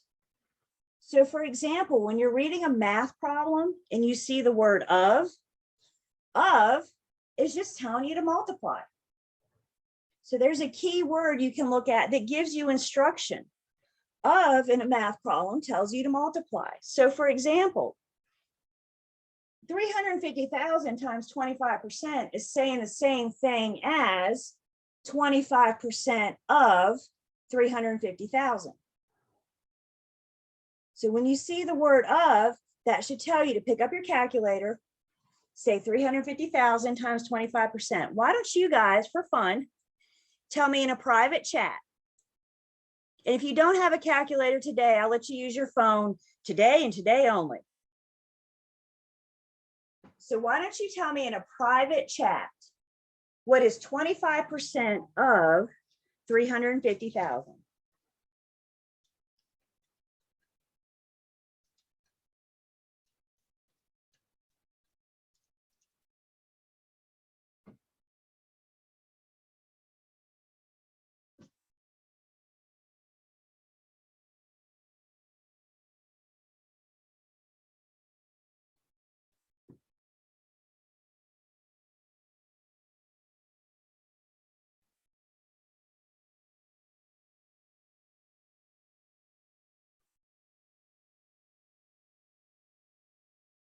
When we do math together in class, I always like you guys to tell me the answer in a private chat. And there's 2 reasons why I like you to tell me your answer in the private chat. First off, if you get it wrong, I don't want you to be embarrassed. The private chat is just between me and you. I want you to try without worrying about what your peers think, right? This is just me and you right now. So I want you to try. The other reason why I want you guys to tell me in a private chat is because I also know some of you. And if I let you tell everybody, some of you would sit there and say, wait for everybody else to start answering, and then say, oh yeah, the answer is 87,500. So I want you to try on your own, not rely on your peers' answers. So we'll go ahead and just create that habit today. When we do math together, I like you to tell me in a private chat what you think the answer is, because I want you to try, and I don't want you to be embarrassed if you get it wrong. I don't want you to fear getting it wrong. That's Can I interesting. please see the previous page? What was that? This? Yeah, that one. Thank you. That's weird, Michael. The host, me as the host. So you took on your calculator. Does it just say host? If you don't see my name, does it just see host? I should be on the top somewhere because I'm the host. Yeah, it don't come up. Did you get it? So on your calculator, okay, so there says direct message, private chat, direct message. Thank you. So on your calculator, you're going to say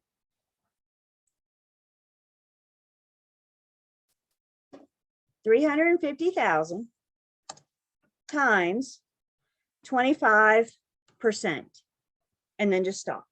On your calculator, you say 350,000 times 25%, and what we get is 87,500. When you're using the percent key, when you're using the percent key like this, you don't need an equal sign. So on your calculator, touch 350,000 times 25%, and it looks like most of us got 87,500. This is the difference in the calculator on your smartphone versus a non-smart calculator. This calculator is super smart. It knows what you're trying to do. This one, not so much. This is another reason why I want you guys practicing today on this and not on this. This is a lot smarter. I was confused because I did that backwards. 25. I got 8,750,000. Exactly. So there's a certain order that we have to do on this one, isn't there?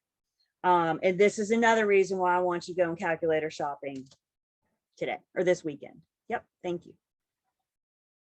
All right, let's look at one together and then we'll take our break.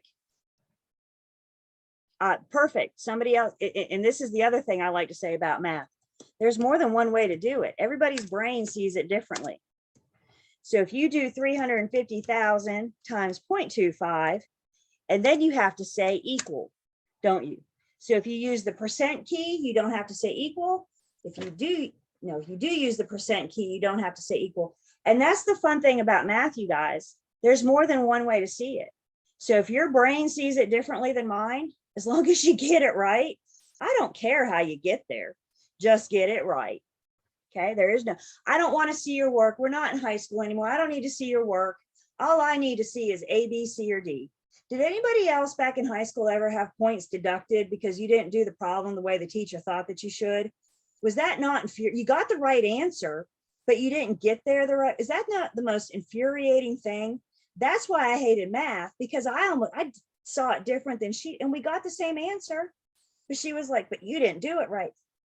How can it be wrong if we both got the same answer? So those days are behind it. I don't care how you get there. Just get there. Everybody good with that? All right, let's look at one together. I'm going to actually stop talking. I can do that. I'm going to stop talking for a couple minutes. You guys, again, tell me in a private chat what you think the answer is. Oh gosh, Common Core. I know nothing about Common Core.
All right.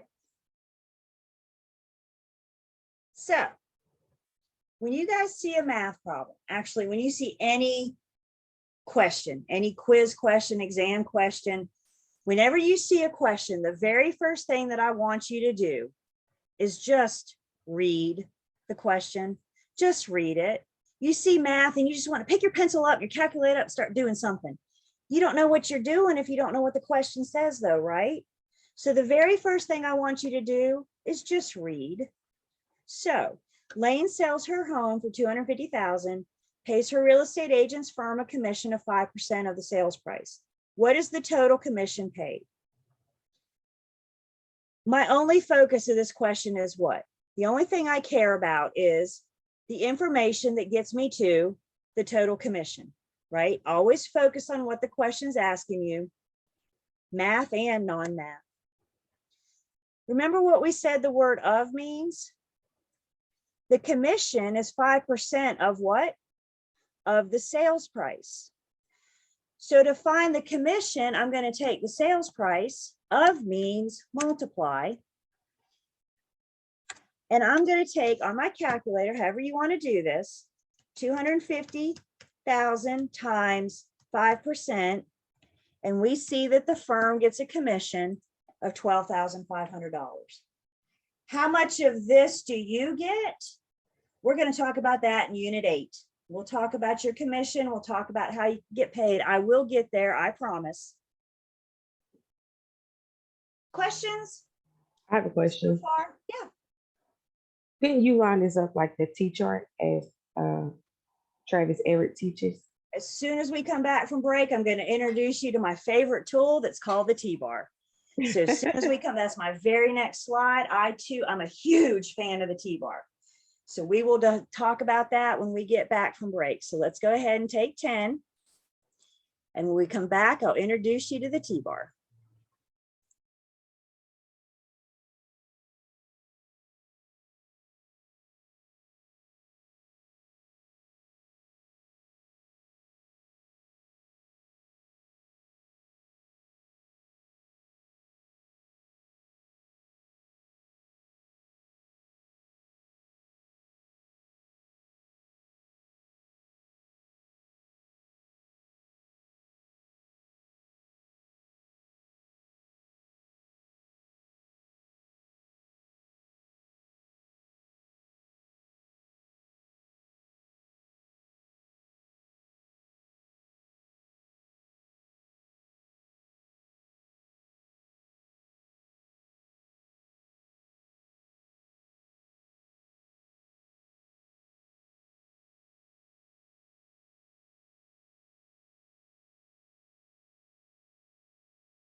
All right.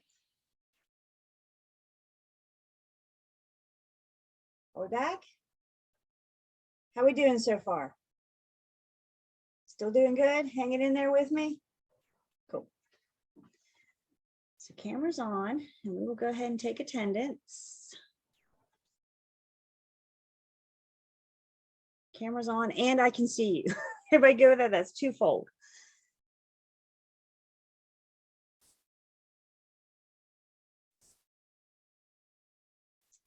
All right. I am.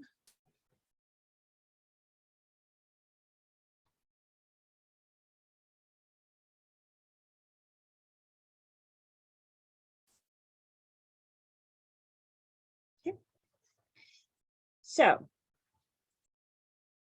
my favorite thing to help us with the math. I'm a huge, huge fan of something called the T-bar. Let me give you guys just a minute to write this down, and then we're going to talk about what the heck all of this means. So please jot this down.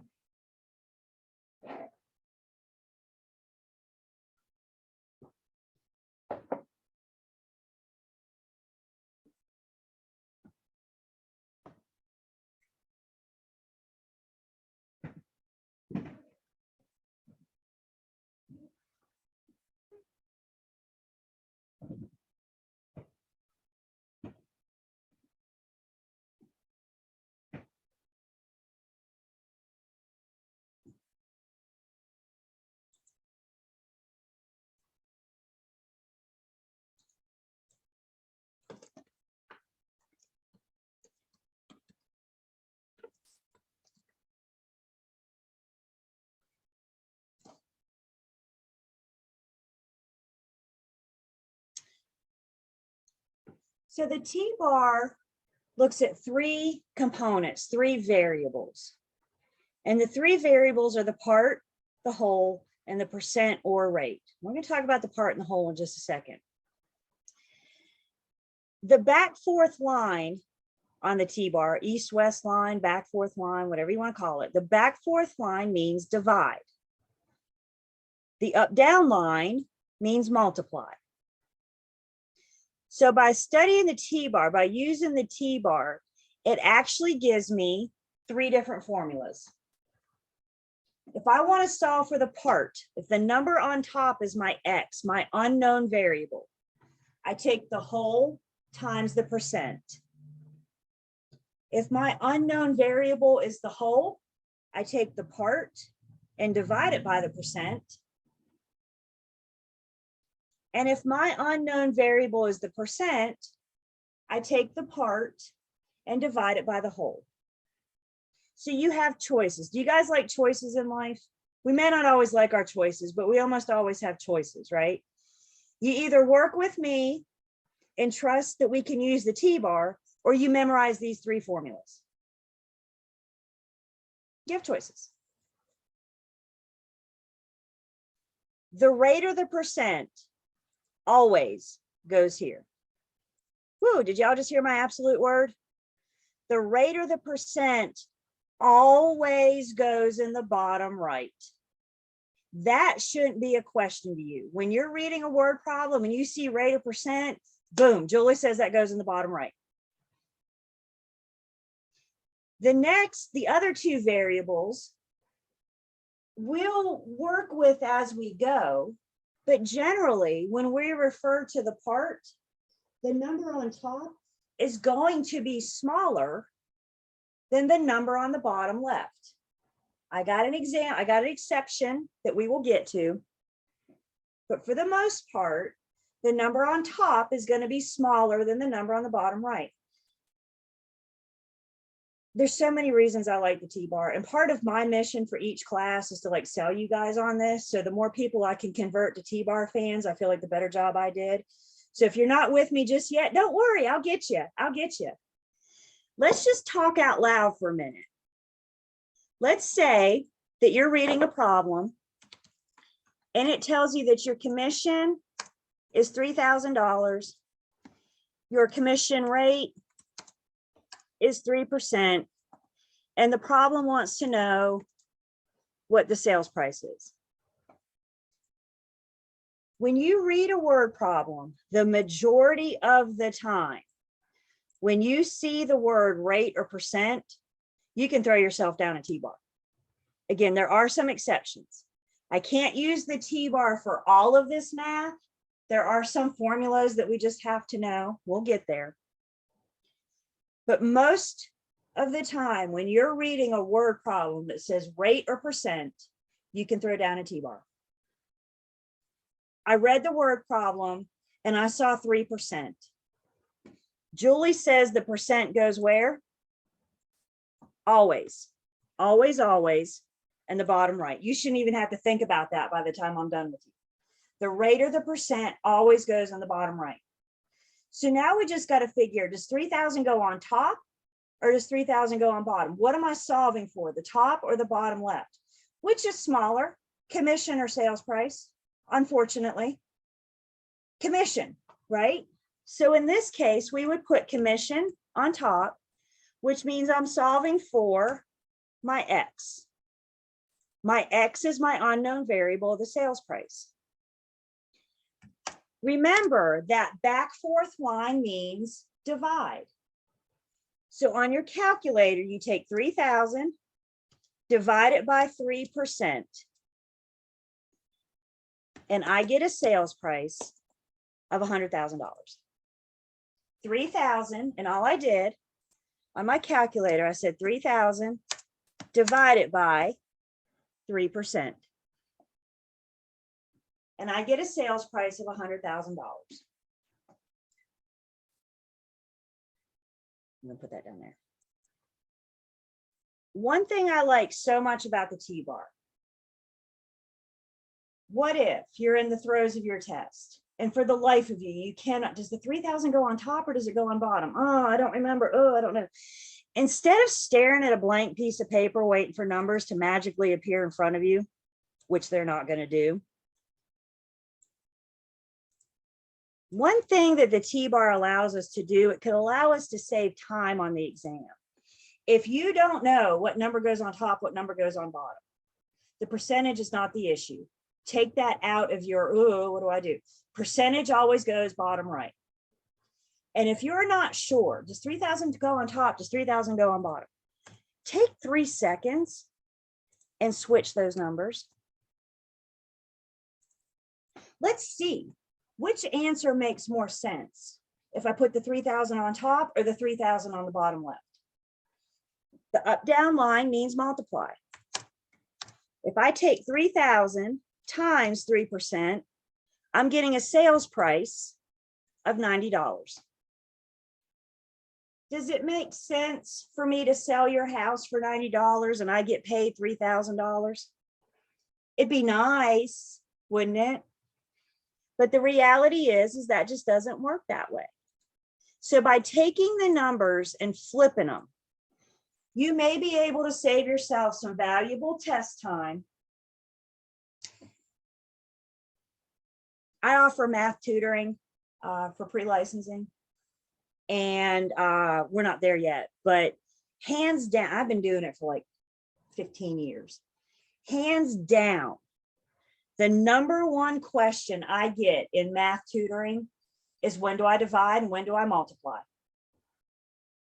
And my highly educated response to you is do it both ways and see what you get. Because you could spend a lot of time staring at that problem, figuring out what to do. I'm suggesting you do something and then rule out things that don't work. Huge fan of the T-bar. Like I said, I know I don't have you yet, but that's okay. I know I will. I know I'll get you before it's over. Maybe even as early as Unit 3. When we get to the end of Unit 3 next week, we get to use our first math and we get to use our first real live example with the T-bar. So now knowing the T-bar, that problem we just worked before break, why don't you look at it again, only this time using the T-bar. And I'll even, well, you guys should have wrote it down, but just in case, The part? The whole? And the percent.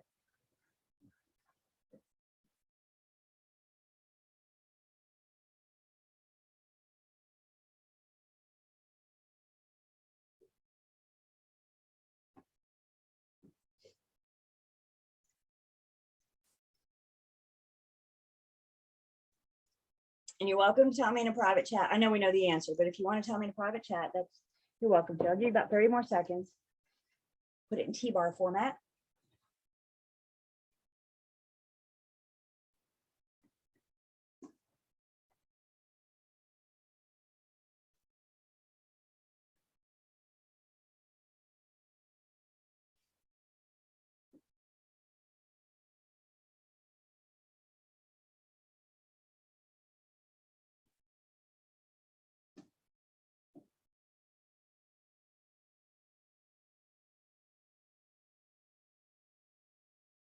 Okay. So when we see a problem, what's the very first thing that we do? We just jump in and start doing something with the numbers? Everybody shake your head no. When you see a first problem, the very first thing I want you to do is just read it. Just read. Lane sells her home for $250,000 and pays her real estate agent's firm a commission of 5% of the sales price. What is the total commission paid? I've read the problem. My little brain just saw rate of percent and went, ooh, T-bar. The majority of the time when you see rate or percent in a word problem, you can use the T-bar. I do have exceptions to this rule. That's why I say the majority of the time. When I'm doing math, I always like to start with where I want to end. What do I mean by that? When I'm doing math, the very first thing I like to do is identify my X. What is my unknown variable? What am I solving for? Because that's all I care about, right? The unknown variable is all I care about. So what's the problem asking me for? What is the total commission paid? It's looking for commission, which is the part, which is the number that goes on top. That's all I care about. There's going to be distractions, especially in math. They like to put distractions in math, meaning they like to give you more numbers than what you're going to deal with, what you need. So by identifying your X first, you're keeping your focus just on that. That's all you care about. Now we can fill in the rest of it. Julie says the rate of percent always goes where? Always goes in the bottom right, which means just by process of elimination, the only thing I got left is the 250,000 on the bottom left. The up down line means multiply. So I take 250,000 times 5% and we get commission of $12,500. See what we did? Again, there's multiple ways that you can answer this question. And quite frankly, I do not care how you answer it. Just get to 12,500. That's all I care. That's all I want is for you guys to get to it. What if? Oh, does the 250 go on top? Oh, does the 250 go on bottom? Oh, I don't remember. Rate of percent always goes here. 250 X, flip those numbers. Now, if I take 250,000, back fourth line means divide. So if I take 250,000 and divide it by 5%, I'm getting a sales price. Well, that didn't work out. Hang on. 250 divided by 5%. There we go. I'm getting a commission of $5 million. Heck yeah. Does that seem right for me to sell your house for $250,000 and you pay me $5 million? Phew. Everybody would have their license, do one transaction and then retire. Can you agree with me? So most of the time, there are some exceptions, but most of the time, if you're not sure, you can always flip those numbers Again, the reason I do that, it could save me precious test time. Rate or percent always goes in the bottom right. Do I have any fans so far? How'd I do on day one? Couple of you? The rest of you, don't worry, I'll get you. Don't worry, I'll get you. We'll get there. I mentioned that unit 3, we're going to see our first formula. That's not accurate. I'm actually going to introduce you guys to a formula right now. I think you guys can start using this today.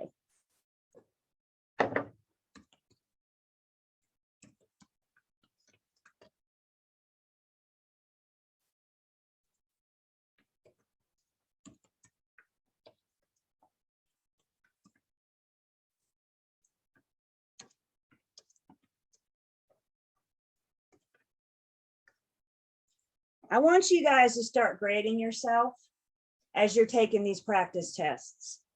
When you do the unit at the end of the quiz, when you do, there's some flat PDF quizzes in Learn Test Pass.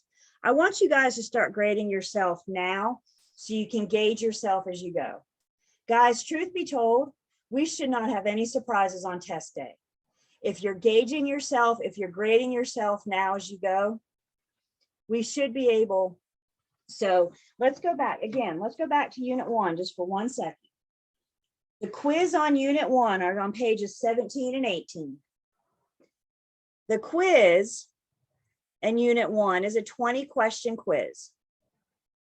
So in this case, what I'm solving for, my X is your percentage, is your score. The quiz in unit 1 has 20 questions.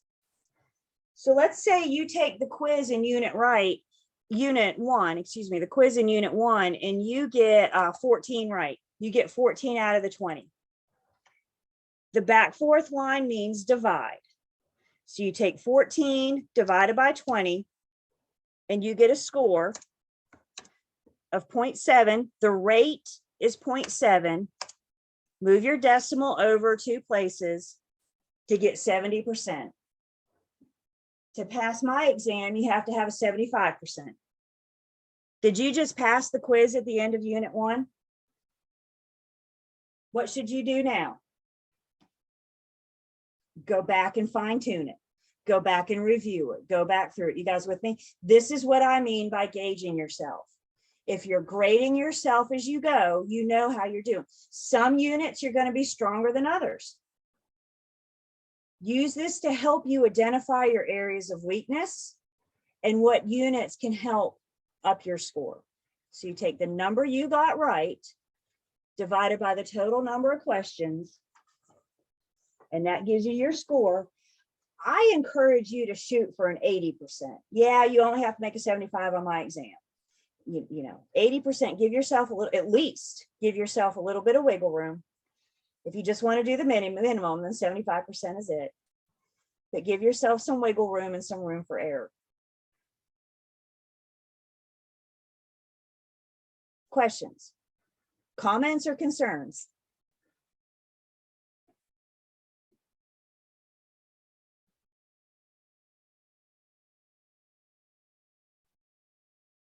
Again, we'll use our first T-bar Tuesday when we get into unit 3 math. And like I said, there are some formulas that you just have to know. We'll discuss those when we get to them. Any math we do, I think you guys should always put the formula on a flashcard. Knowing the formula is like 80% of the battle. I'm not kidding. If you don't know the formula, you don't know what the heck to do with those numbers. So when we get to a formula, I'm going to say, put it on a flashcard. And then that way you can be reviewing that as we go. Okay. Hopefully that alleviated some math anxiety. Kind of brief introduction. Remember, you got the section in the back of your book. I don't remember what page, but there's a math section in the back of your book if you want to flip through that this weekend to get yourself warmed up. Again, if math isn't your thing, all I ask is you give me a chance. Break your wall down for just a second and give me a chance. Is that fair? Am I asking too much? Okay. All right, I need to stop sharing again for 1 second. We are done with math for today. We're not going to do any more math today. But we are going to get into Unit 3.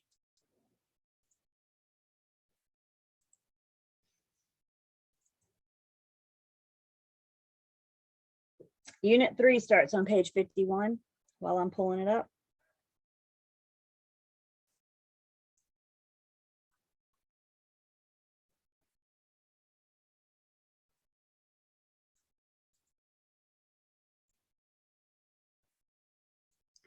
Let me come back and get you guys.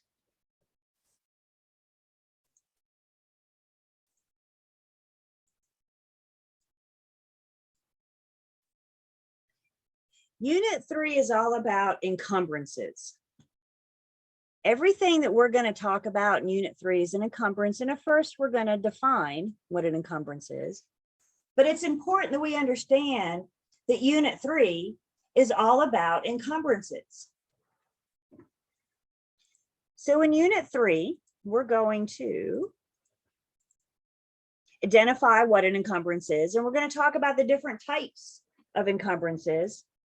We're going to talk about property taxation and property taxation laws.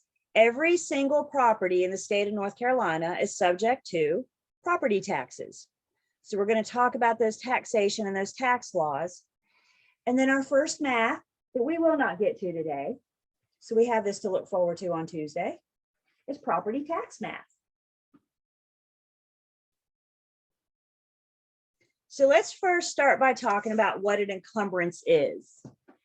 An encumbrance is just something that affects title. Encumbrances aren't necessarily good or bad. People buy property every single day with an encumbrance on it. Don't get that in your mind. They're not good, they're not bad. They're just something that affects real estate, the title to real estate. An encumbrance on a property is a right or interest held by somebody who's not the owner. Somebody else has a right or an interest. They encumber the property.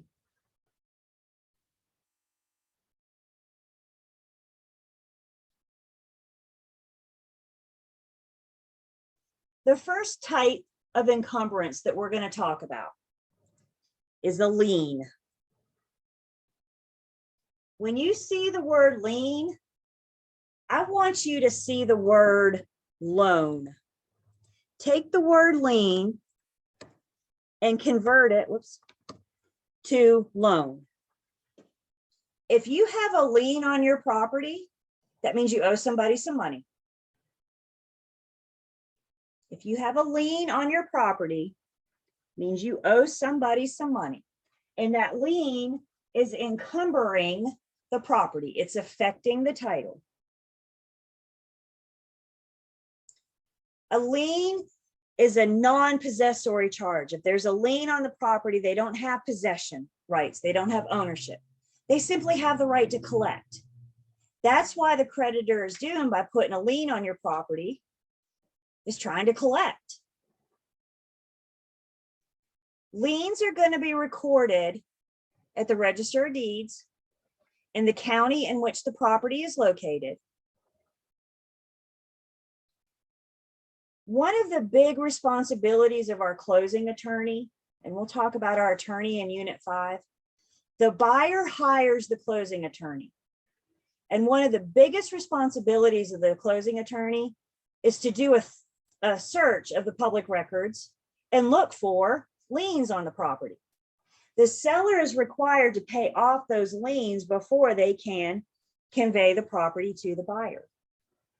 So one of the big things that the closing attorney does for their buyer client is find these liens and get with the seller to take care of them before they convey.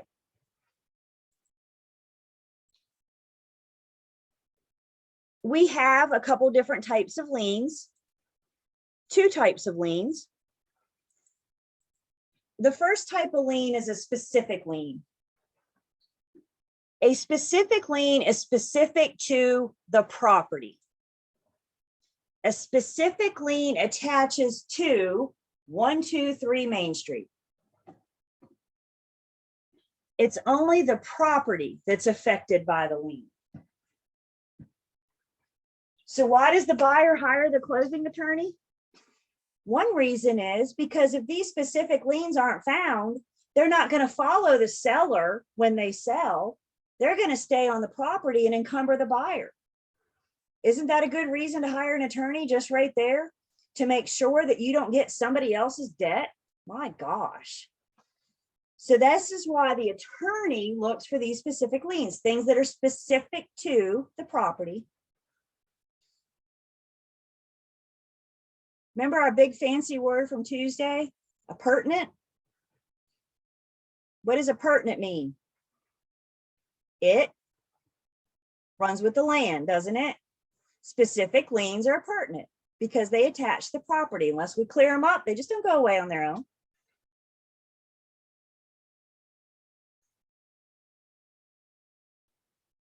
Some examples of specific liens. In North Carolina, we are awfully fancy here in North Carolina. We don't have a mortgage. In North Carolina, we use a deed of trust. In North Carolina, our deed of trust is just a fancy way of saying our mortgage. We're going to talk about your mortgage, your deed of trust, when we get to our financing units, units 14 and 15. But a deed of trust is just the mortgage. It's what you owe the lender. Mortgage or mortgages, deed of trust or deed of trusts. Real property taxes are a specific lien. They attach the property. As we just said, all properties in the state of North Carolina are subject to taxation. Those are real property taxes. Every year, we get to pay taxes on our properties. Somebody owns it. This is the math that we're going to look at on Tuesday. Another specific lien is a special assessment issued by the local government. If the government is putting a special assessment on a property, they're assessing the area. Maybe they want to install sidewalks. Maybe they want to install street lighting. Maybe they want to hook an entire neighborhood up to public sewer. If the government wants to do something to improve the property, they will put a special assessment, and those special assessments, if unpaid, become a specific lien.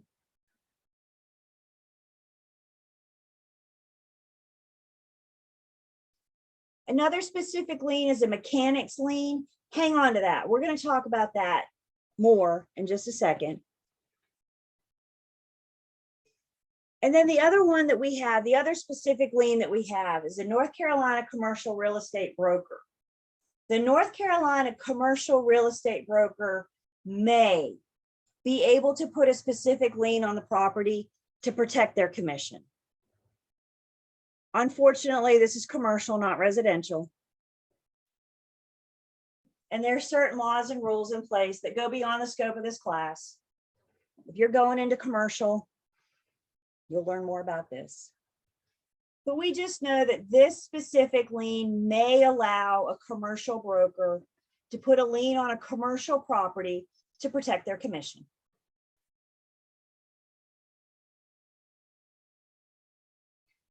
So let's talk about mechanics liens. A mechanic is just somebody that provides labor or supplies for the improvement of the property.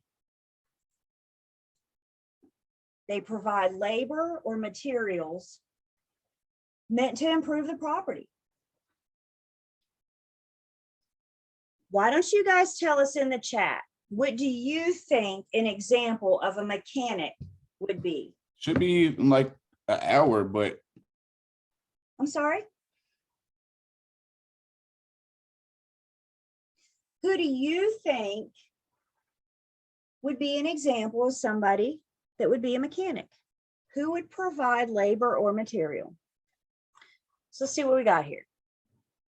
Plumber, electrical, a general contractor, absolutely, a builder, handyman, painter, roofer. Yeah, landscaper, concrete, anybody that's providing labor or materials for a property. Mechanics have the ability. You have the work done, you hire a mechanic to come in and improve your property. You don't pay them, guess what? They have the right to put a lien on your property to protect what you owe them. You're the one that hired them. Why aren't you paying them? Right? So you're not paid. They're not paid. They could put a lien on the property to protect their work, their money. We have something called the North Carolina Mechanics Lien Law. This applies to commercial or residential projects, anything at or over $30,000. The North Carolina Mechanics Lien Law says that those projects need to have a designated lien agent for the project. The lien agent might be the general contractor. It might be somebody with the title company. Whenever a project's more than $30,000, the lien agent is required. Again, probably a general contractor. The exception is a do-it-yourselfer. Do-it-yourselfers don't need a lien agent. But this is what I need you guys to understand. The lien agent is what I'm talking about here. The lien agent is required for projects 30,000 or more. Anybody that you owe money to can file a lien, a mechanics lien. So let's say, for example, you hire, it's springtime. I think officially this weekend. I think we're going to spring this weekend. And let's say you hire a landscaper to come out and get your front yard ready for spring. And that landscaper comes out and does $300 worth of work. And then you don't pay that landscaper. That landscaper can put a lien on you to collect. You guys with me? The lien agent's only required more than 30,000. Anybody that provides materials or labor can put a lien on you, on the property. There's certain rules for the mechanics. The mechanic has 120 days from when the work last ended to file the lien. So they're not going to leave this outstanding forever. I finished the work today. 119 days from now, you don't pay me, I can file a lien. I have up to 120 days to file the lien. Most mechanics are going to have some kind of agreement, right? Like you're going to sign a contract that says you promise to pay them after 30 days, right? And then you don't pay them. And then on day 60, they send you a letter, maybe tell you that they're going to file the lien, right? So they're probably not going to file the lien on day one.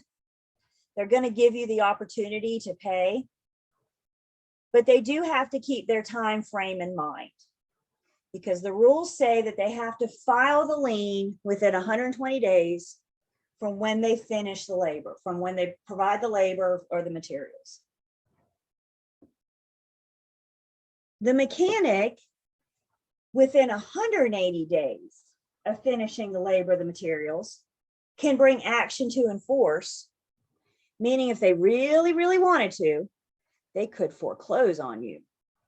Anybody you owe money to could foreclose. Now, let's be honest.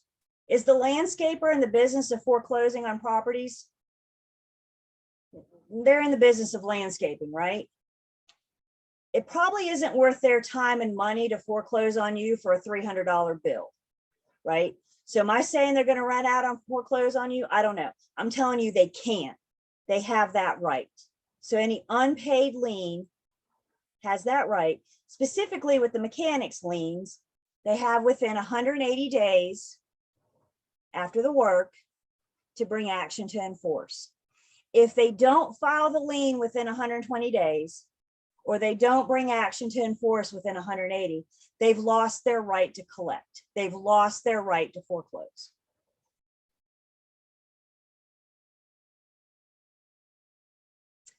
Mechanics lien, I'm sorry. I was going to ask, what if you go through the bank for this loan? You pay the mechanic people, but then now you have to pay the bank and you don't pay the bank. The bank can file a lien on you as well. Yep, anybody you owe money to. So you go to the bank to borrow $300, you pay the mechanic. The mechanic can't file on you because you paid them, right? But the bank could file to collect, and they don't follow these same rules as mechanics, right? So I'm going to go back for 1 second. We're going to talk more about something called lien priority in just a minute. But mechanics liens are a little bit different when it comes to lien priority. When we talk about lien priority, we're talking about the order that people have to collect. All of your collectors, when you go to sell your property, all of your collectors are standing in line with their hand out. And what lien priority tells us is in what order they are standing. Basic lien priority, and again, we'll talk more about this, but basic lien priority says that liens will be paid in the order in which they're recorded. So who gets paid first? The person that records first, the collector that records first. It's a first come, first served basis. The deed of trust or the mortgage will always be first in line, because as soon as the attorney records your new deed, in the next breath, they're going to record your new mortgage. Again, we'll talk more about this. Lien priority says lien holders are paid in the order in which they record. Mechanics liens are different. Mechanics liens are not paid in the order in which they're recorded. They are paid in the order in which the work began. Their lien priority is retroactive to when they started the work. Not when they record, but when they began. So where does the mechanic get to stand in line with their hand out, hoping to get paid? Wherever the work began. They have 120 days to file from when the work ended. It goes back to when the work began. We're going to look at a couple examples in just a second. And again, we'll talk more about lien priority in just a minute. So y'all put your pencils down for a second. Just give your hand a break. Put your pencil down. Let's say on August 8th, your water heater goes out. You wake up on August 8th and your water heater goes out. You call the mechanic, they come over, they fix or replace your water heater. It begins and ends on August 8th. The work began, the work ended on August 8th. Failure to pay the mechanic means that they have 120 days, and we're just roughly guesstimating here. 120 days from August 8th means they have to file the lien by December 8th, 120 days later. And if they're going to bring action to enforce, they have to do it by February 8th. Failure to file the lien by December 8th means they've lost their right to collect. Failure to take action to enforce by February 8th means that they've lost their right to foreclose. Everybody with me so far? 120 days to file the lien, 180 days to take action to enforce. Let's pretend that August is a really bad month. You get your new hot water heater on August 8th, and then 2 days later, your air conditioning quits working in August. Yuck. You call the AC guy, they come out on the 10th, they do the work, and it's finished on the 16th. Their 120-day clock is when the work ended. So they finished the work on August 16th. They have until December 16th to file the lien and February 16th to enforce. You don't pay either one. You just don't feel like it. You got a new hot water heater, you got a new AC, you say, I'm good, I'm done, I don't want to pay. Fast forward in time. The hot water heater guy files his lien on December 1st. The AC guy files his lien on November 20th. Tell me in a private chat, who is going to get paid first? Water or AC?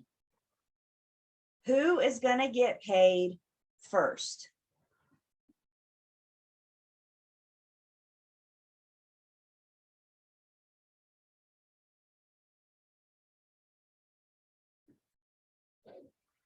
Water or AC? Who gets paid first? Yes, you're right. Other liens would get paid first, but specifically just talking about these two mechanics, who would get paid first?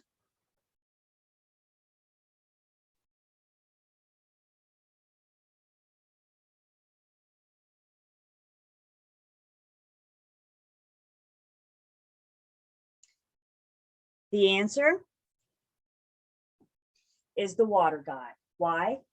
Because they're not paid in the order in which they're recorded. They're paid in the order in which the work began. I'm going to go back for 1 second. Who started first? The water guy. So who's going to get paid first? The water guy, assuming they both file. Everybody with me? It's not about when they file. It's about when the work began. And that's what makes mechanics liens a little bit different, is their recording priority. And we will talk a little bit more about recording priority in just a second. So liens are paid in the order in which they're recorded, except for the mechanics lien, which is paid in the order in which the work began. May I ask a question? Please. I'm just curious. Let's say they do the work, but it's either shoddy work or it's not done to standards. They file a lien, you haven't paid because they didn't follow through with what they should have. Does that end up in a court situation? Is that what happens? You betcha. You get to call your attorney now, right? Yep. Okay, just wondered. Yep, absolutely. Okay. Again, so far we've talked about specific liens. Specific liens are specific to what? They're specific to the property. They're pertinent. They attach to the property and they stay with the property until they're paid. Okay. We got another type of lien that doesn't attach to the property. It does attach to the person. We will talk about that when we come back from break. So let's take, are we still, yep, our last break. So let's take 10. When we come back, we'll keep talking about liens.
All right.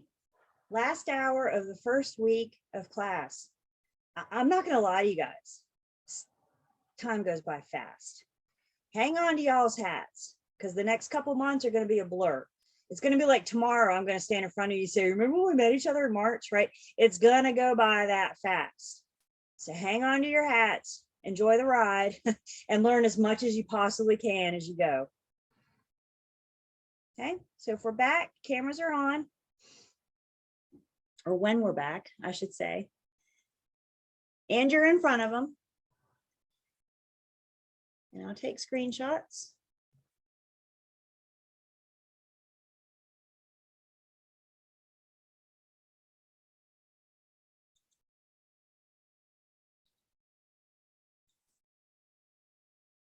I got 3 pages of you guys, so, so bear with me. It takes 3 screenshots to get y'all. All right, so we talked about specific liens, which attach to the property. They're about the property, specific to the property. The other type of lien that we have are general liens. General liens follow the person, the individual. Examples of general liens, a judgment. Judgments are issued by a court. So if a court determines that you owe somebody money, they're going to put a judgment on you and it follows you. Personal property, let me rephrase that. Delinquent personal property taxes. Personal property taxes are taxes on the cars, the boat, the RV. Personal property taxes follow the person. Put a lien on the individual. State tax liens are going to be for unpaid state income taxes or unpaid state inheritance fees if you inherit property. And then federal tax liens are for unpaid IRS taxes. General liens are going to follow the individual until they're paid off. If you have an outstanding general lien, you're not going to be able to get a loan for anything, a house, a car, until it's paid off, until it's satisfied. If there's any general liens, when the seller goes to sell, the closing attorney will probably pay those off before they pay the seller. When the seller sells their house, they're the last person to get paid. They pay off everybody else first, and then whatever's left, if any, goes to the seller. So specific liens attach to the property. They're specific to the property. General liens attach to the person.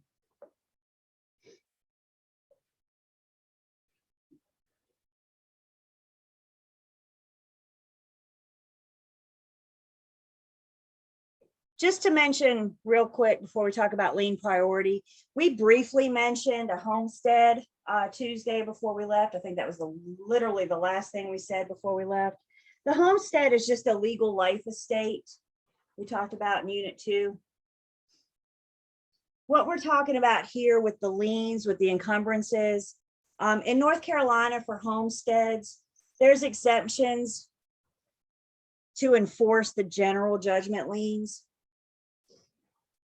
Those with a homestead may be protected by some creditors, but they still have, like, for example, real property taxes are eligible for the homestead, for the general.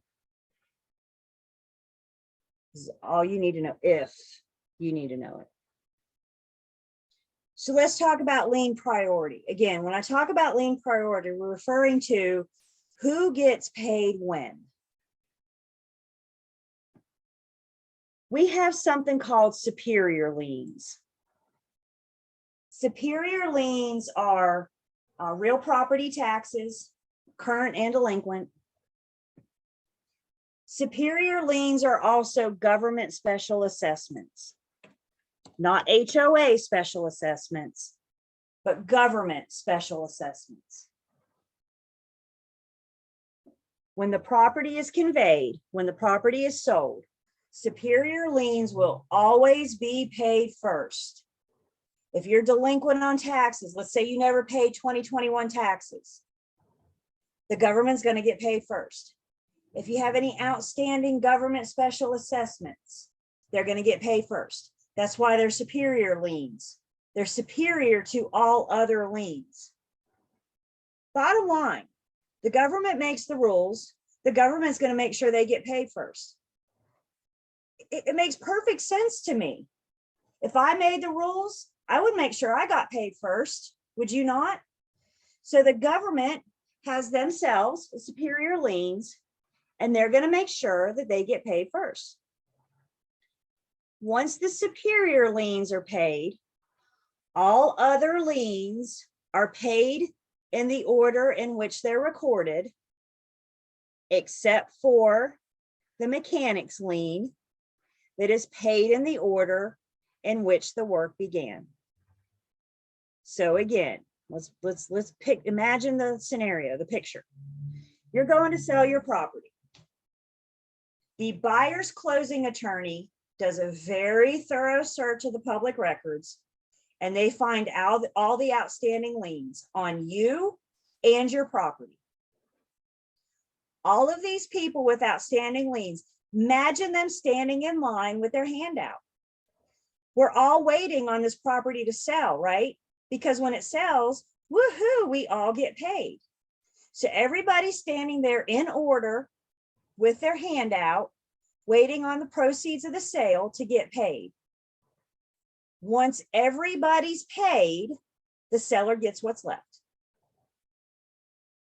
Could it be possible for the seller to owe more than what they can sell the house for? Could it be possible for their people to be standing in line and maybe some people at the very end of the line not get paid?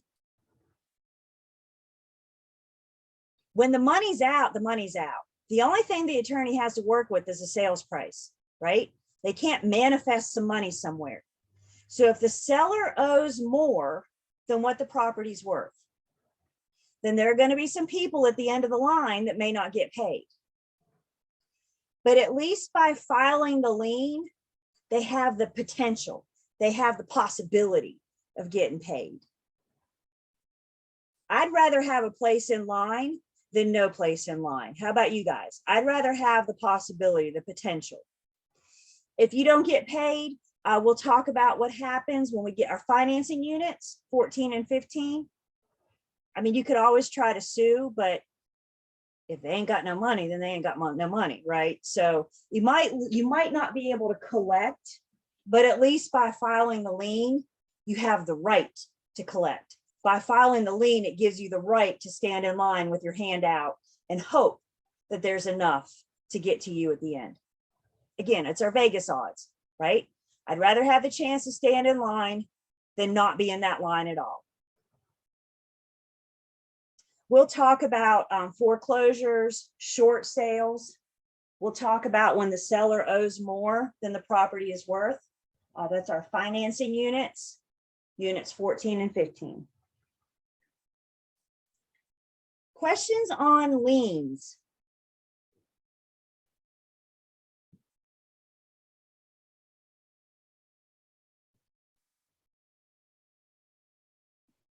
So back to the mechanic one. You said that they get paid for whoever starts first, right? What? For the mechanic lien. You said they get paid by whoever starts first, right? They're paid in the order in which the work began, correct? So Not when the lien was filed, right? So what if two start at the same time, same day? I guess the judge we'd have to get a timestamp then, wouldn't we? So if one guy shows up at 8 and the next guy shows up at 8:15, who was there first? If they both show up at 8 o'clock, the judge can help us rule who's going to get paid first. Okay. you're doing a major project. What if you're adding a room to the back of your house? You very well may have the concrete guy and the digger showing up at the same time, right? But this is why when you're doing big projects, it's helpful to have a general contractor, because they have people lined up to come at a certain time. There's certain stages that projects happen in. Yep.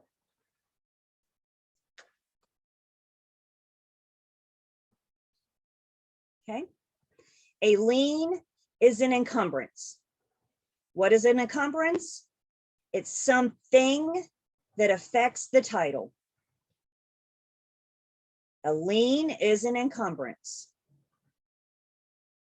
Another type of encumbrance are our restrictive covenants. Restrictive covenants are privately imposed land use controls. Restrictive covenants are created by developers. They're common to see in a subdivision, in a community. Maybe there's a homeowners association, maybe there's not. But a restrictive covenant, there's some kind of private restriction on the property. And you know, when you buy, we're going to talk a lot more about restrictive covenants when we get to Unit 6. What we need to know right now is that restrictive covenants encumber the property. They're all different. All restrictive covenants are different. It's not a matter whether or not they're good or bad. The whole point of restrictive covenants is to maintain standards, help preserve the value of the property. Some people like being in areas with restrictive covenants. Maybe you don't want your neighbor to have 12 cars sitting on cinder blocks in their front yard. If that doesn't bother you, you don't need to be in a restrictive covenant. If that does bother you, it's probably not allowed in that covenant, in that community. So again, we'll talk more about this in Unit 6. What we're understanding right now about restrictive covenants is that they're an encumbrance. There's something that affects the title.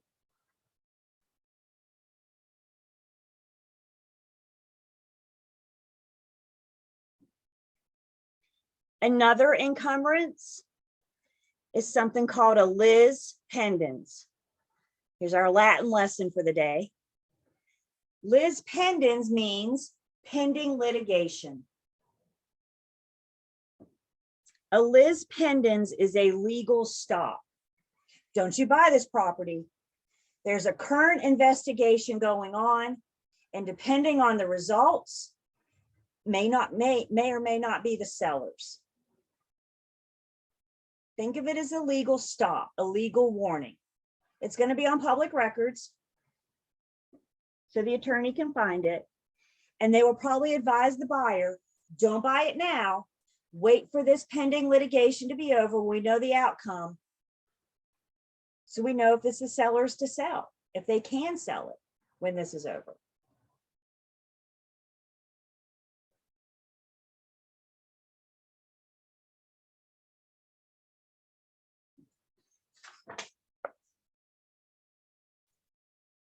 Another encumbrance is a writ of attachment.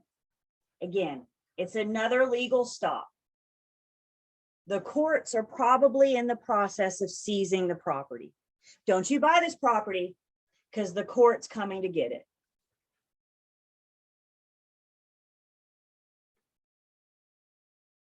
If the judge takes the court, I'm sorry, if the judge takes the property, who is the judge going to send to seize it? Is the judge themselves going to go take the property? No, they don't have to. They can stay inside in the air conditioning. They're going to send the sheriff, aren't they? So if the judge takes the property, they're going to send the sheriff to seize the property and do with it whatever the judge ordered the courts to do, whatever the courts determined to do. So again, lis pendens and writ of attachments are both legal stops. Lis pendens says there's a pending litigation. Writ of attachment says the court's in the process of seizing the property.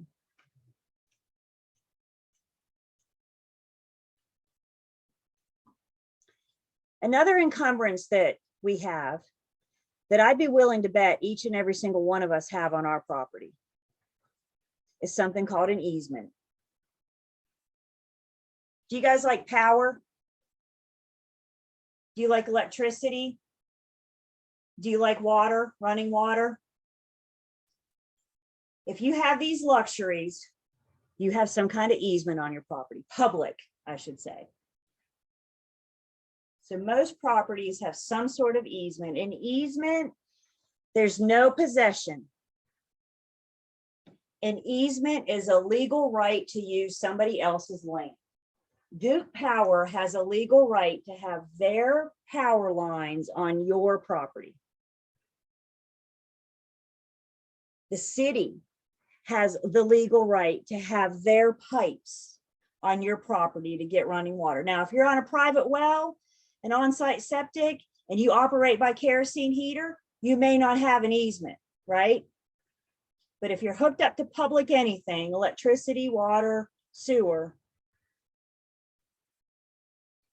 it's not any kind of ownership. It's permission to be there.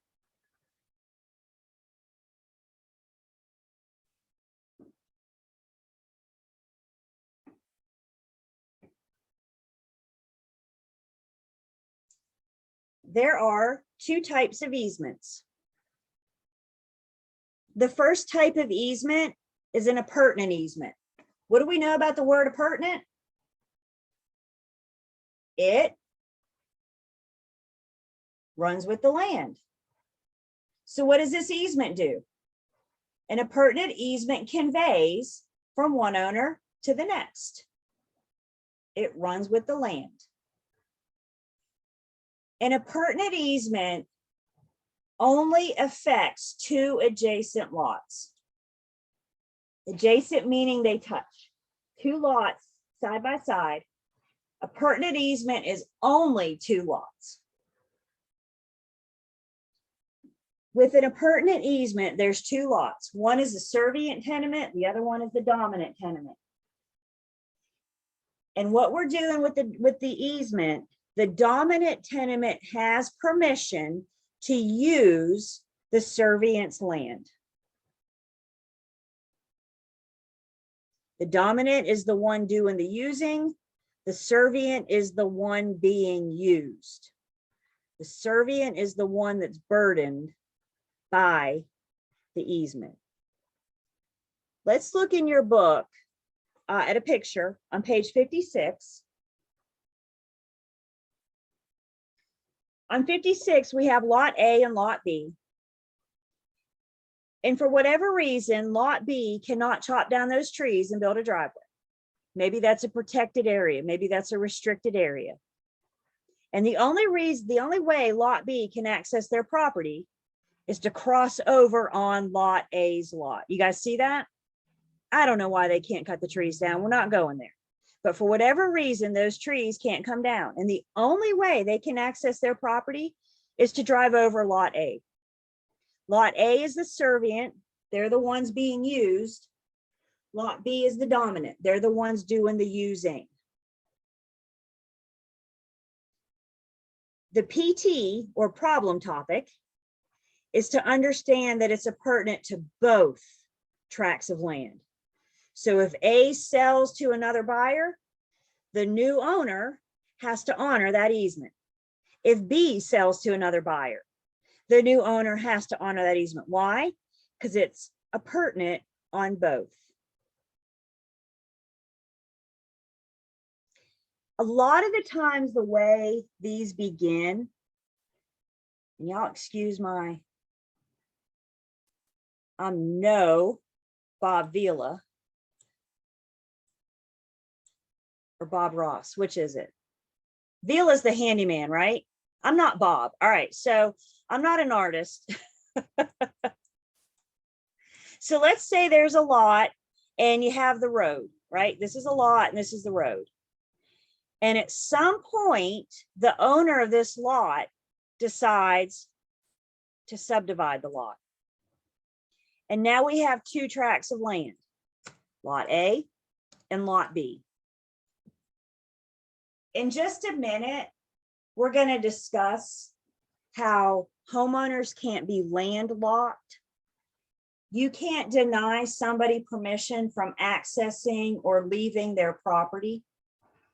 So when this individual owner subdivided, the only way they could do this in this example would be to create an appurtenant easement to allow B to access A's lot. Can you please send me an email? I'll be happy to reply to an email or a text. I can't do it right now in the middle of class. So that's a lot of time how these start. Actually, a couple years ago, I showed a house for a teammate, and it was this exact scenario. The house that we looked at was back here somehow. And the only way for B to access the driveway was way over here on the edge. So the easement was just right here on the edge where the driveway was. Does this mean that B has access to all of A's lot? Can they do whatever they want to on A's lot? Woo, let's go party on A, right? No, the only thing they're allowed to do on A's lot is access the driveway to come and go.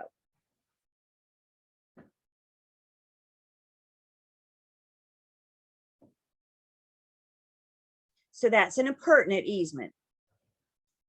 It attaches to how many lots and only how many lots? Everybody show me. Two and only two. How do we make appurtenant easements effective? We record them. Again, we're going to talk all about recording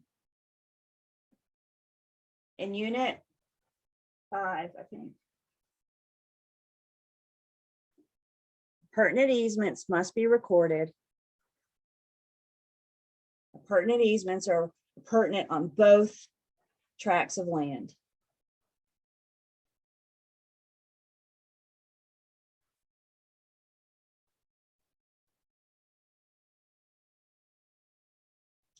Another example of an easement, maybe an easement with a party wall. We mentioned these party walls earlier, common with townhomes. There's a shared wall.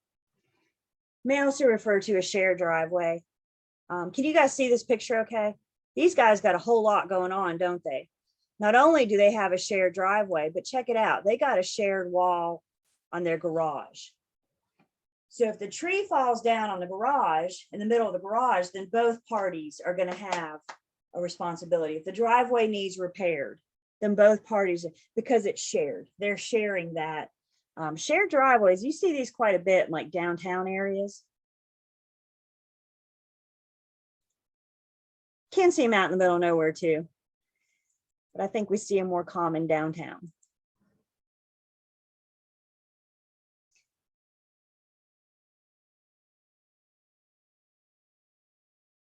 Yep. The second type of easement is an easement in gross. An easement in gross can affect one tract of land. It could affect thousands of tracts of lands. So pertinent easement is how many? 2. Easement in gross is however many. Could be 1, could be thousands.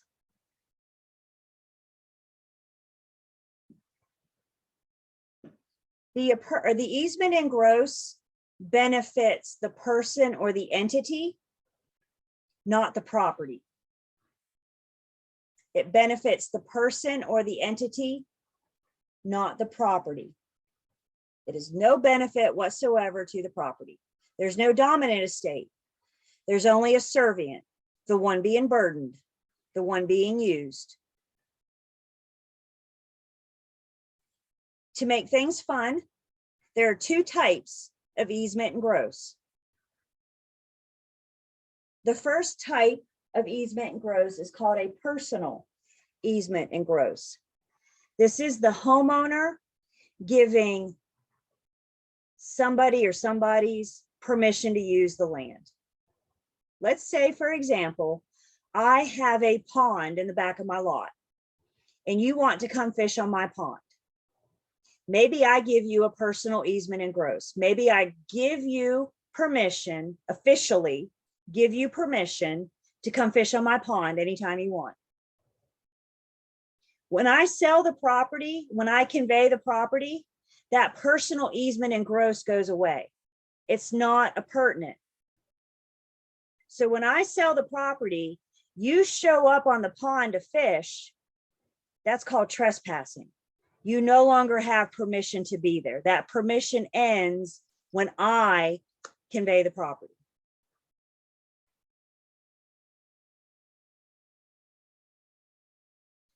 A commercial easement in gross. Best example of our commercial easement in gross, Duke Power lines, R&R Railroad. Sometimes you have properties that the train tracks run behind or near.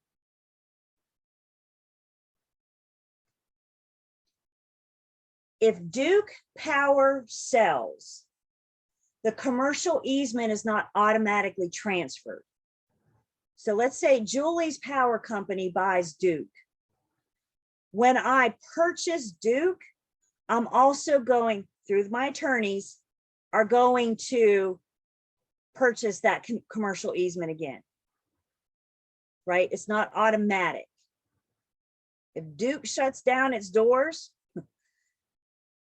there is no easement anymore unless they convey it. Let's look at another picture. Let's look over on page 57. Once again, I got lot A and I got lot B. You see the lake in the back of lot B? It might be you have to access lot A in a pertinent easement to access lot A to get to lot B. That picture doesn't show us that, but based on our previous picture.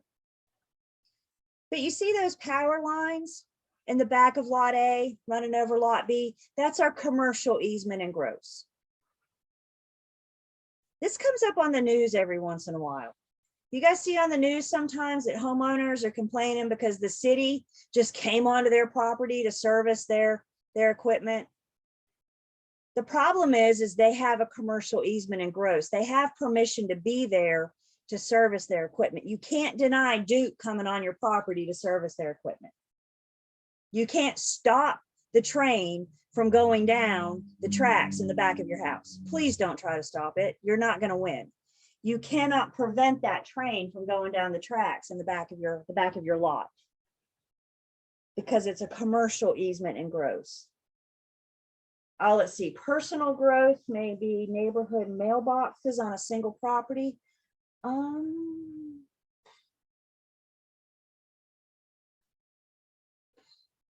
You're talking like at the end of the road? That's a fantastic question that I don't have the answer for, but that's a great question. I'm going to say that depends. That might be how it was designed. Is it part of a covenant? Was it part of a special assessment? But I know exactly. I can picture exactly what you're talking about. It's like a long dirt road, and all the mailboxes are right there at the street. Yep.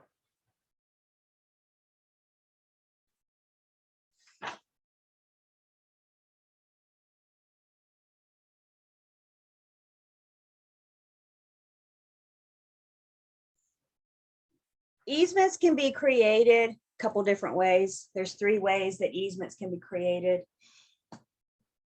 Anytime you have an express agreement is clearly stated. The terms and conditions are clearly laid out. We're going to see this word again and again and again. An express agreement, the terms are clearly stated. Express agreements can be in writing. They can be oral. But I'm here to tell you guys right now, if you got verbal, you got nothing.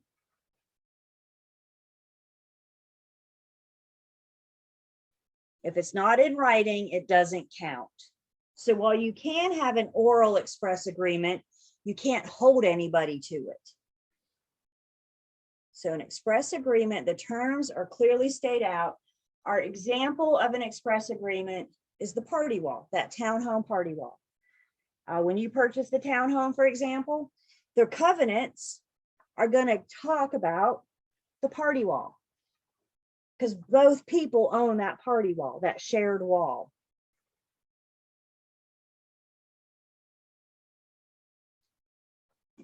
An applied agreement then is an agreement that's not expressed in terms. The terms have not been spelled out.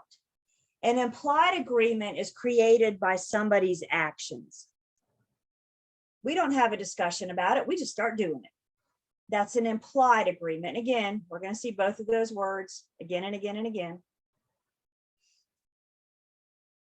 The example of an implied agreement, applied easement, is an easement by necessity. And this is the idea that property owners can't be landlocked. You cannot deny somebody the right to come or go from their land. So if they don't have direct access to the road, remember my earlier picture where we had a lot and then we subdivided into A and B? You can't landlock, you can't tell B, don't you drive over my driveway. That easement would be created by necessity. That's an implied easement.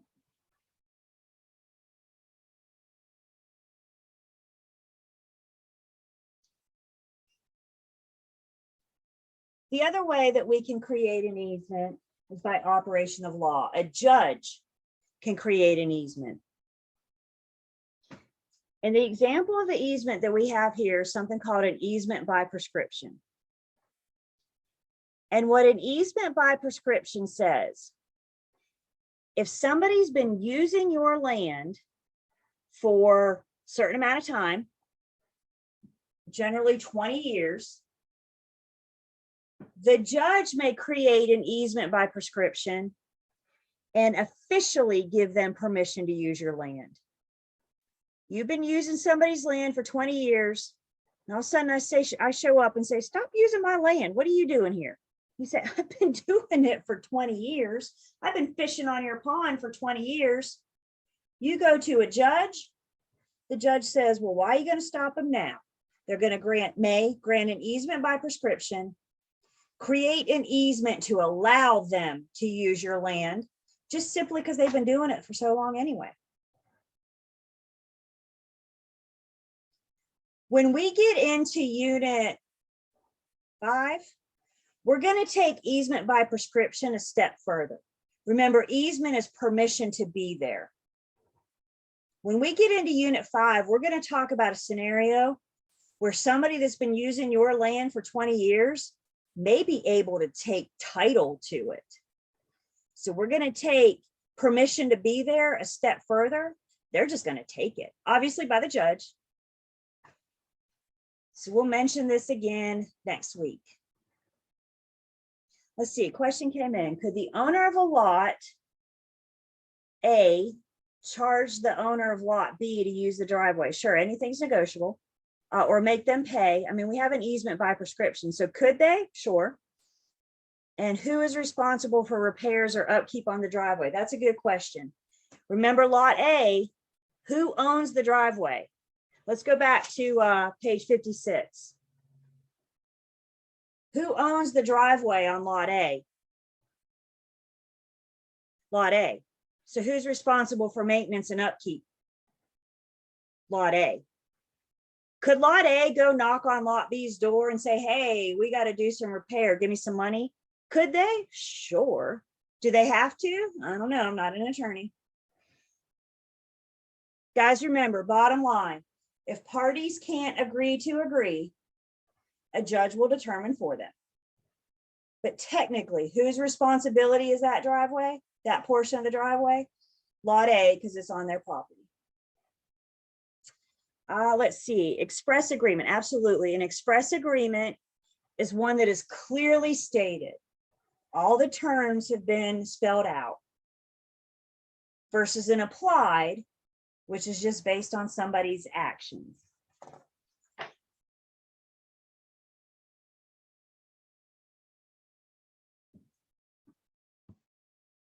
So when you mentioned the person going over to the other person's property for 20 years as an example.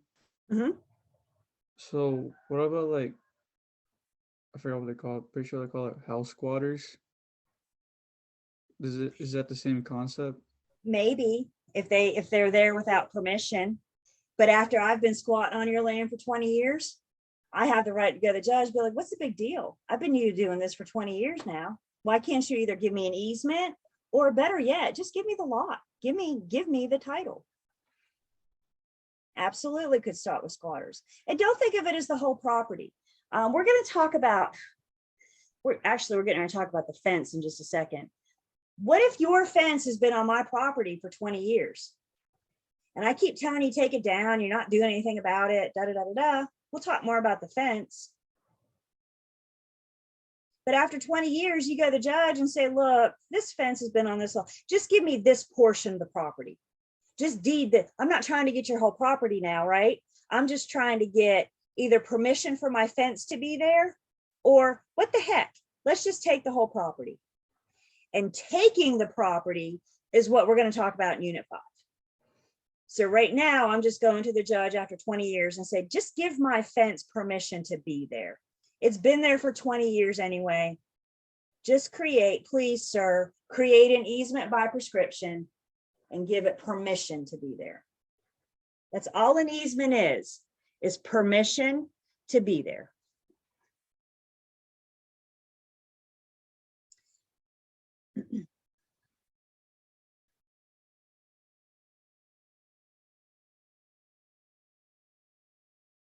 Question comes in, what if the property's conveyed within 20 years? Now we got a new owner, right? So clock kind of starts over. And again, we'll talk more about that when we get into Unit 5. We'll get a little bit more in depth in that next week. Yep.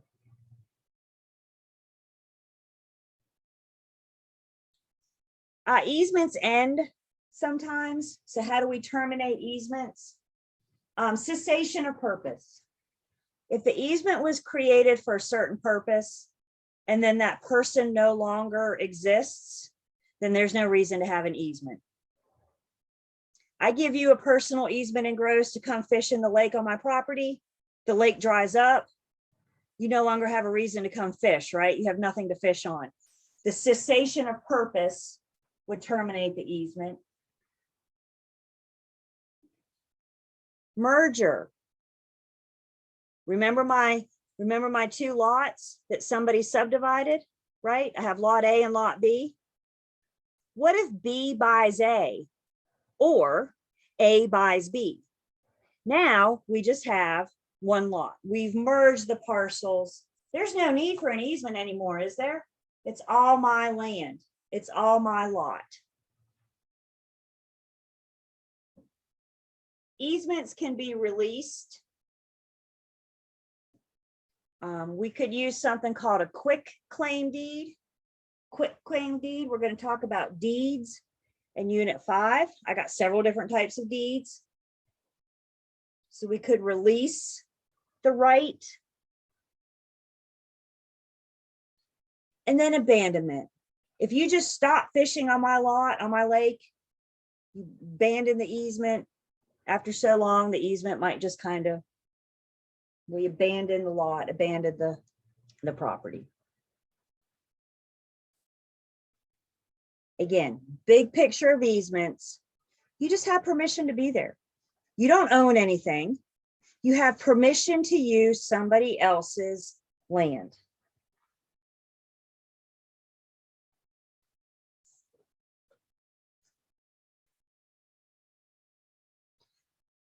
One thing mentioned in your book, I'm on page 58. Your book mentions a license. A license is not an encumbrance. A license and a personal easement in gross are awfully similar. The difference is the license can be terminated. The personal easement in gross lasts for as long as I own the property. So when I give you permission to come fish on my lake, isn't that a nice pond? When I give you permission to come fish on my pond, we could either do a license or a personal easement in gross. But both of them are going to end once I convey the property. So in other words, after I sell the property, convey the property, you no longer have the right to come fish on that pond.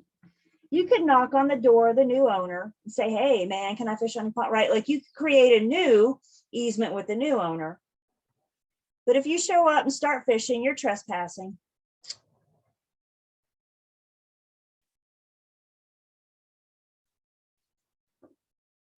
Another type of encumbrance, back to encumbrances. This is our little hiccup in this unit. Another type of encumbrance is something called an encroachment. Encroachments are really bad. Encroachments are really, really bad. You want to know how bad they are? When you see the word encroachment, I want you to see the word roach. Ugh. Encroachments are bad.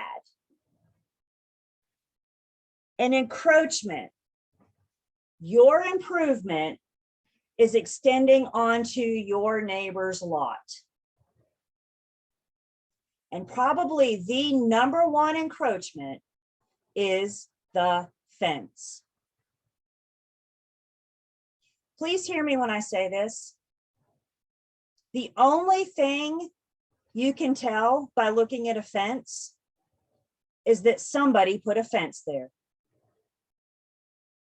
You don't know if they had it surveyed before they put the fence up. You don't know if the fence is a true indication of the property lines. You don't know that it's allowed by the HOA. All you know when you see a fence, somebody put a fence right there. That's it. That's all that fence tells you. And if your fence comes onto my property, it's an encroachment, and it makes both of our titles unmarketable. The only way to properly identify an encroachment is to have a survey done. We're going to talk about our legal description and our surveys. That's what Unit 4 is about. So we'll talk about surveys on Tuesday.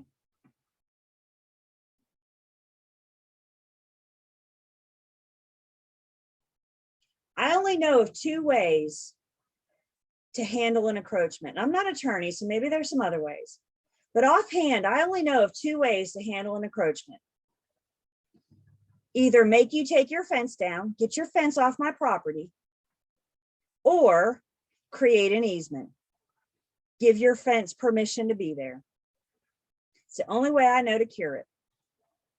Again, I'm not an attorney, I'm not a judge, but I either make you remove it or create an easement. Story after story after story about people putting up sheds or fences or pouring driveways and not having a survey done. And then somebody goes to sell, buyer comes in, has a survey done, lo and behold, that's when we find out that your fence is on my property. Y'all, my husband had a coworker last year. I cannot make this stuff up. My husband had a coworker last year whose neighbor put a fence up. Great, fantastic. They put the fence up and then they had it surveyed. Didn't do that in the right order, did they? Guess what the survey revealed? Their brand new fence was an encroachment. You know what my husband's coworker's neighbor did? Oh, that's only the beginning. You know what he did? He went and knocked on his neighbor's door and said, yeah, my fence is on your property. You need to pay to have it removed. To which the coworker said, right? They're still at it. This was last year. They're still at it. And until they either give it permission to be there or have it taken down, they will keep going at it. You know the sad part about that? Like, that's not sad enough. Do you know what's really the true sad part about that? The wives used to be friends. The kids used to have play dates together. Done. You now got feuding neighbors because of a fence. Like I said, storage sheds. My husband and I just bought this house August 2020. And I got a shed in the back corner of my lot. And I'm a real estate agent. So of course I said we had to get a survey. but I was concerned about that shed. We got our survey back. The back corner of my shed is in by a whopping foot. But you know what? It's in, it's on my property. And if my neighbor wants to come knocking on my door and say, your shed's on my, it's not, because I have the survey.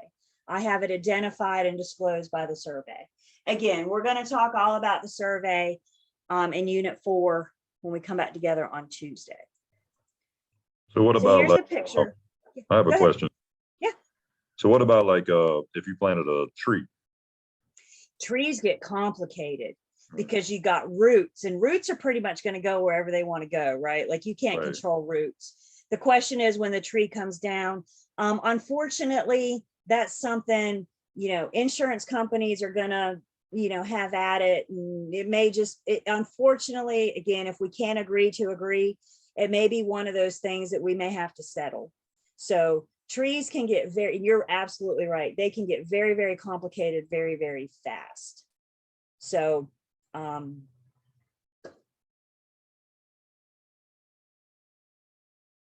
there's a lot of what ifs, right? Where are the roofs? Where are the roots? Where are the limbs? Where's the trunk? Where's the base of it? There's a lot to Right. take into factor, but I can tell you, insurance companies are both going to say, that's not my responsibility. So that could be absolutely turn into a legal battle if the parties allow it. So here's an encumbrance of picture. You guys, the red line is this person's property line. And just at the edge, my goodness, that's close, is this big, I don't know what this thing is, some kind of, it says a garage. And then look at that. That's a huge encumbrance right there. You see how this person's garage is in that person's land? Uh-oh. That's an encumbrance. Okay, it's an your improvement is extending onto somebody else's lot. Encumbrance, or I'm sorry, encroachments are bad. Encroachments are really, really bad. Questions on encroachment?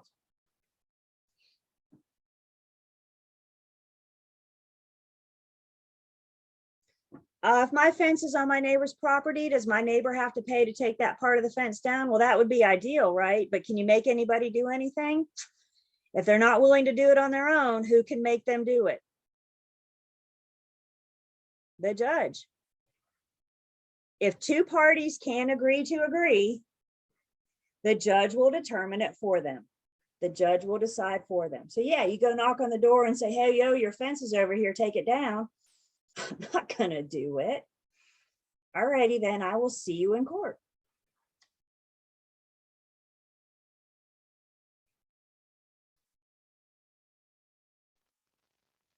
Yeah, somebody said, what's that saying about mending fences or something? You know, neighbors can do just fine and dandy together until, what is that? It's not a problem until it's a problem, and then it's a problem.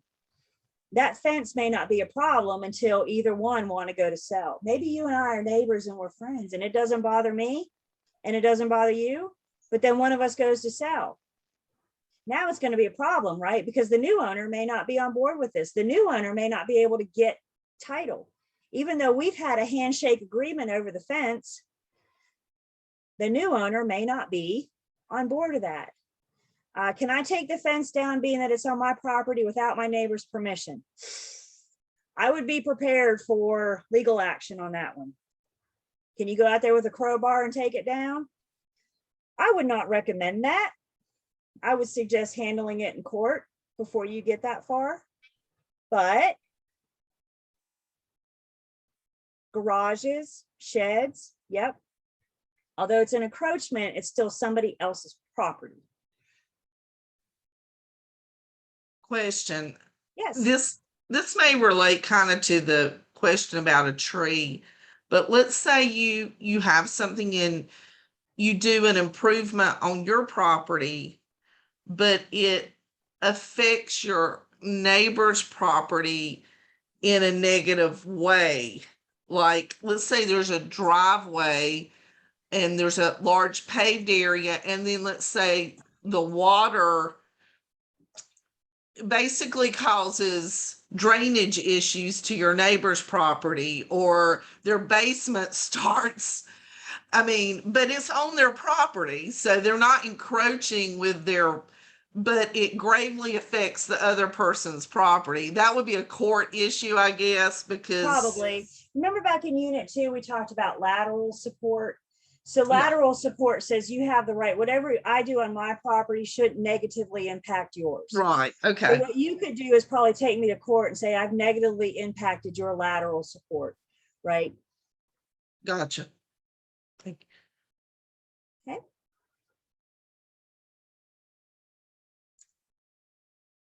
All right, this is where we are. Bear with me.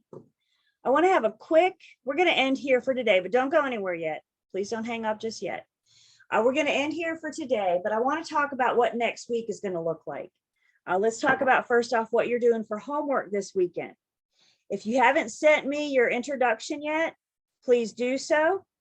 If you haven't been calculator shopping yet, please do so. If you haven't created your Learn, Test, Pass account yet, please do so. So far your homework assignment, if applicable, introduction, calculator, Learn, Test, Pass. Additionally, we've been through units 1 and 2. We've been most of the way through unit 3. So you can review where we've been. You can go back and review unit 2. You can review what we've covered so far in unit 3. And then I would like you guys to look ahead at where we're going. So where are we going next week? We're going to finish up unit 3. The rest of what we have to talk about in unit 3 is taxation, which does involve math. You're welcome to look ahead at the math. If you want to wait for me, that's fine. But you have the material here at the end of unit 3 if you want to look ahead. Next week, we'll also do unit 4. We'll do unit 5. And we may even get started on unit 6. So so I have monsters. I've created monsters. So when we look ahead for next week, we have unit 3, unit 4, unit 5, and possibly even unit 6. As you guys are studying this weekend, I want you to feel free to reach out to me. If it's something we've already covered, don't ask me about stuff we haven't covered yet because I'm going to get to it. Okay. So if you have questions about things that we've already covered, please don't hesitate to reach out to me. And I'm here to tell you guys, if you need help on a question, may it be in the book or Learn, Test, Pass, I'm a visual person and I need to see it. Please don't text me and say, the question says something about this. Because you know what? Every single word means something. So enable for me to help you, I need to see it. I'm a big fan of screenshots. I'm a big fan of pictures. So if you have a question about a question in your book or Learn, Test, Pass, shoot me a picture. Then I can actually see it and I can help you work your way through the question. Is that fair? Is that good? I don't have my book with me 24/7. So, because I've already got my real estate license, right? So I don't have to. So if you have a question in the book and you say, hey, Julie, can you look at page da-da-da, number, blah, blah, blah, it may take me longer to get back to you. But if you can send me a picture of it and I can see it, then I can get back to you. Questions, comments, or concerns? And yeah, I'm going to introduce, we're going to play a game next week. I've created monsters with something called a Kahoot. So we're going to break it up. We're going to play a game. We'll talk about that next week. Questions, comments, concerns? How are we feeling after week 1? Feeling good? Promise me you guys are going to commit. Promise me you guys are going to start this weekend. This is easy. What we're doing right now is easy. It's very basic. The next couple of weeks, things are going to start getting thick. So again, I ask you to hang on. And if you're reviewing where we've been and looking ahead at where we're going, it's going to ease some of the anxiety. It's going to ease some of the pressure. I think I mentioned the other day, this may or may not be your first time through pre-licensing, but I promise you it's not mine. So please have a little bit of trust in me, trust the system, and know that we know what we're doing and we'll get you through this the best that we can. Cool? Cool. Y'all study hard this weekend, but have some fun too. Put the book down and go outside and play too. Otherwise, I will see you guys Tuesday morning at 9 a.m.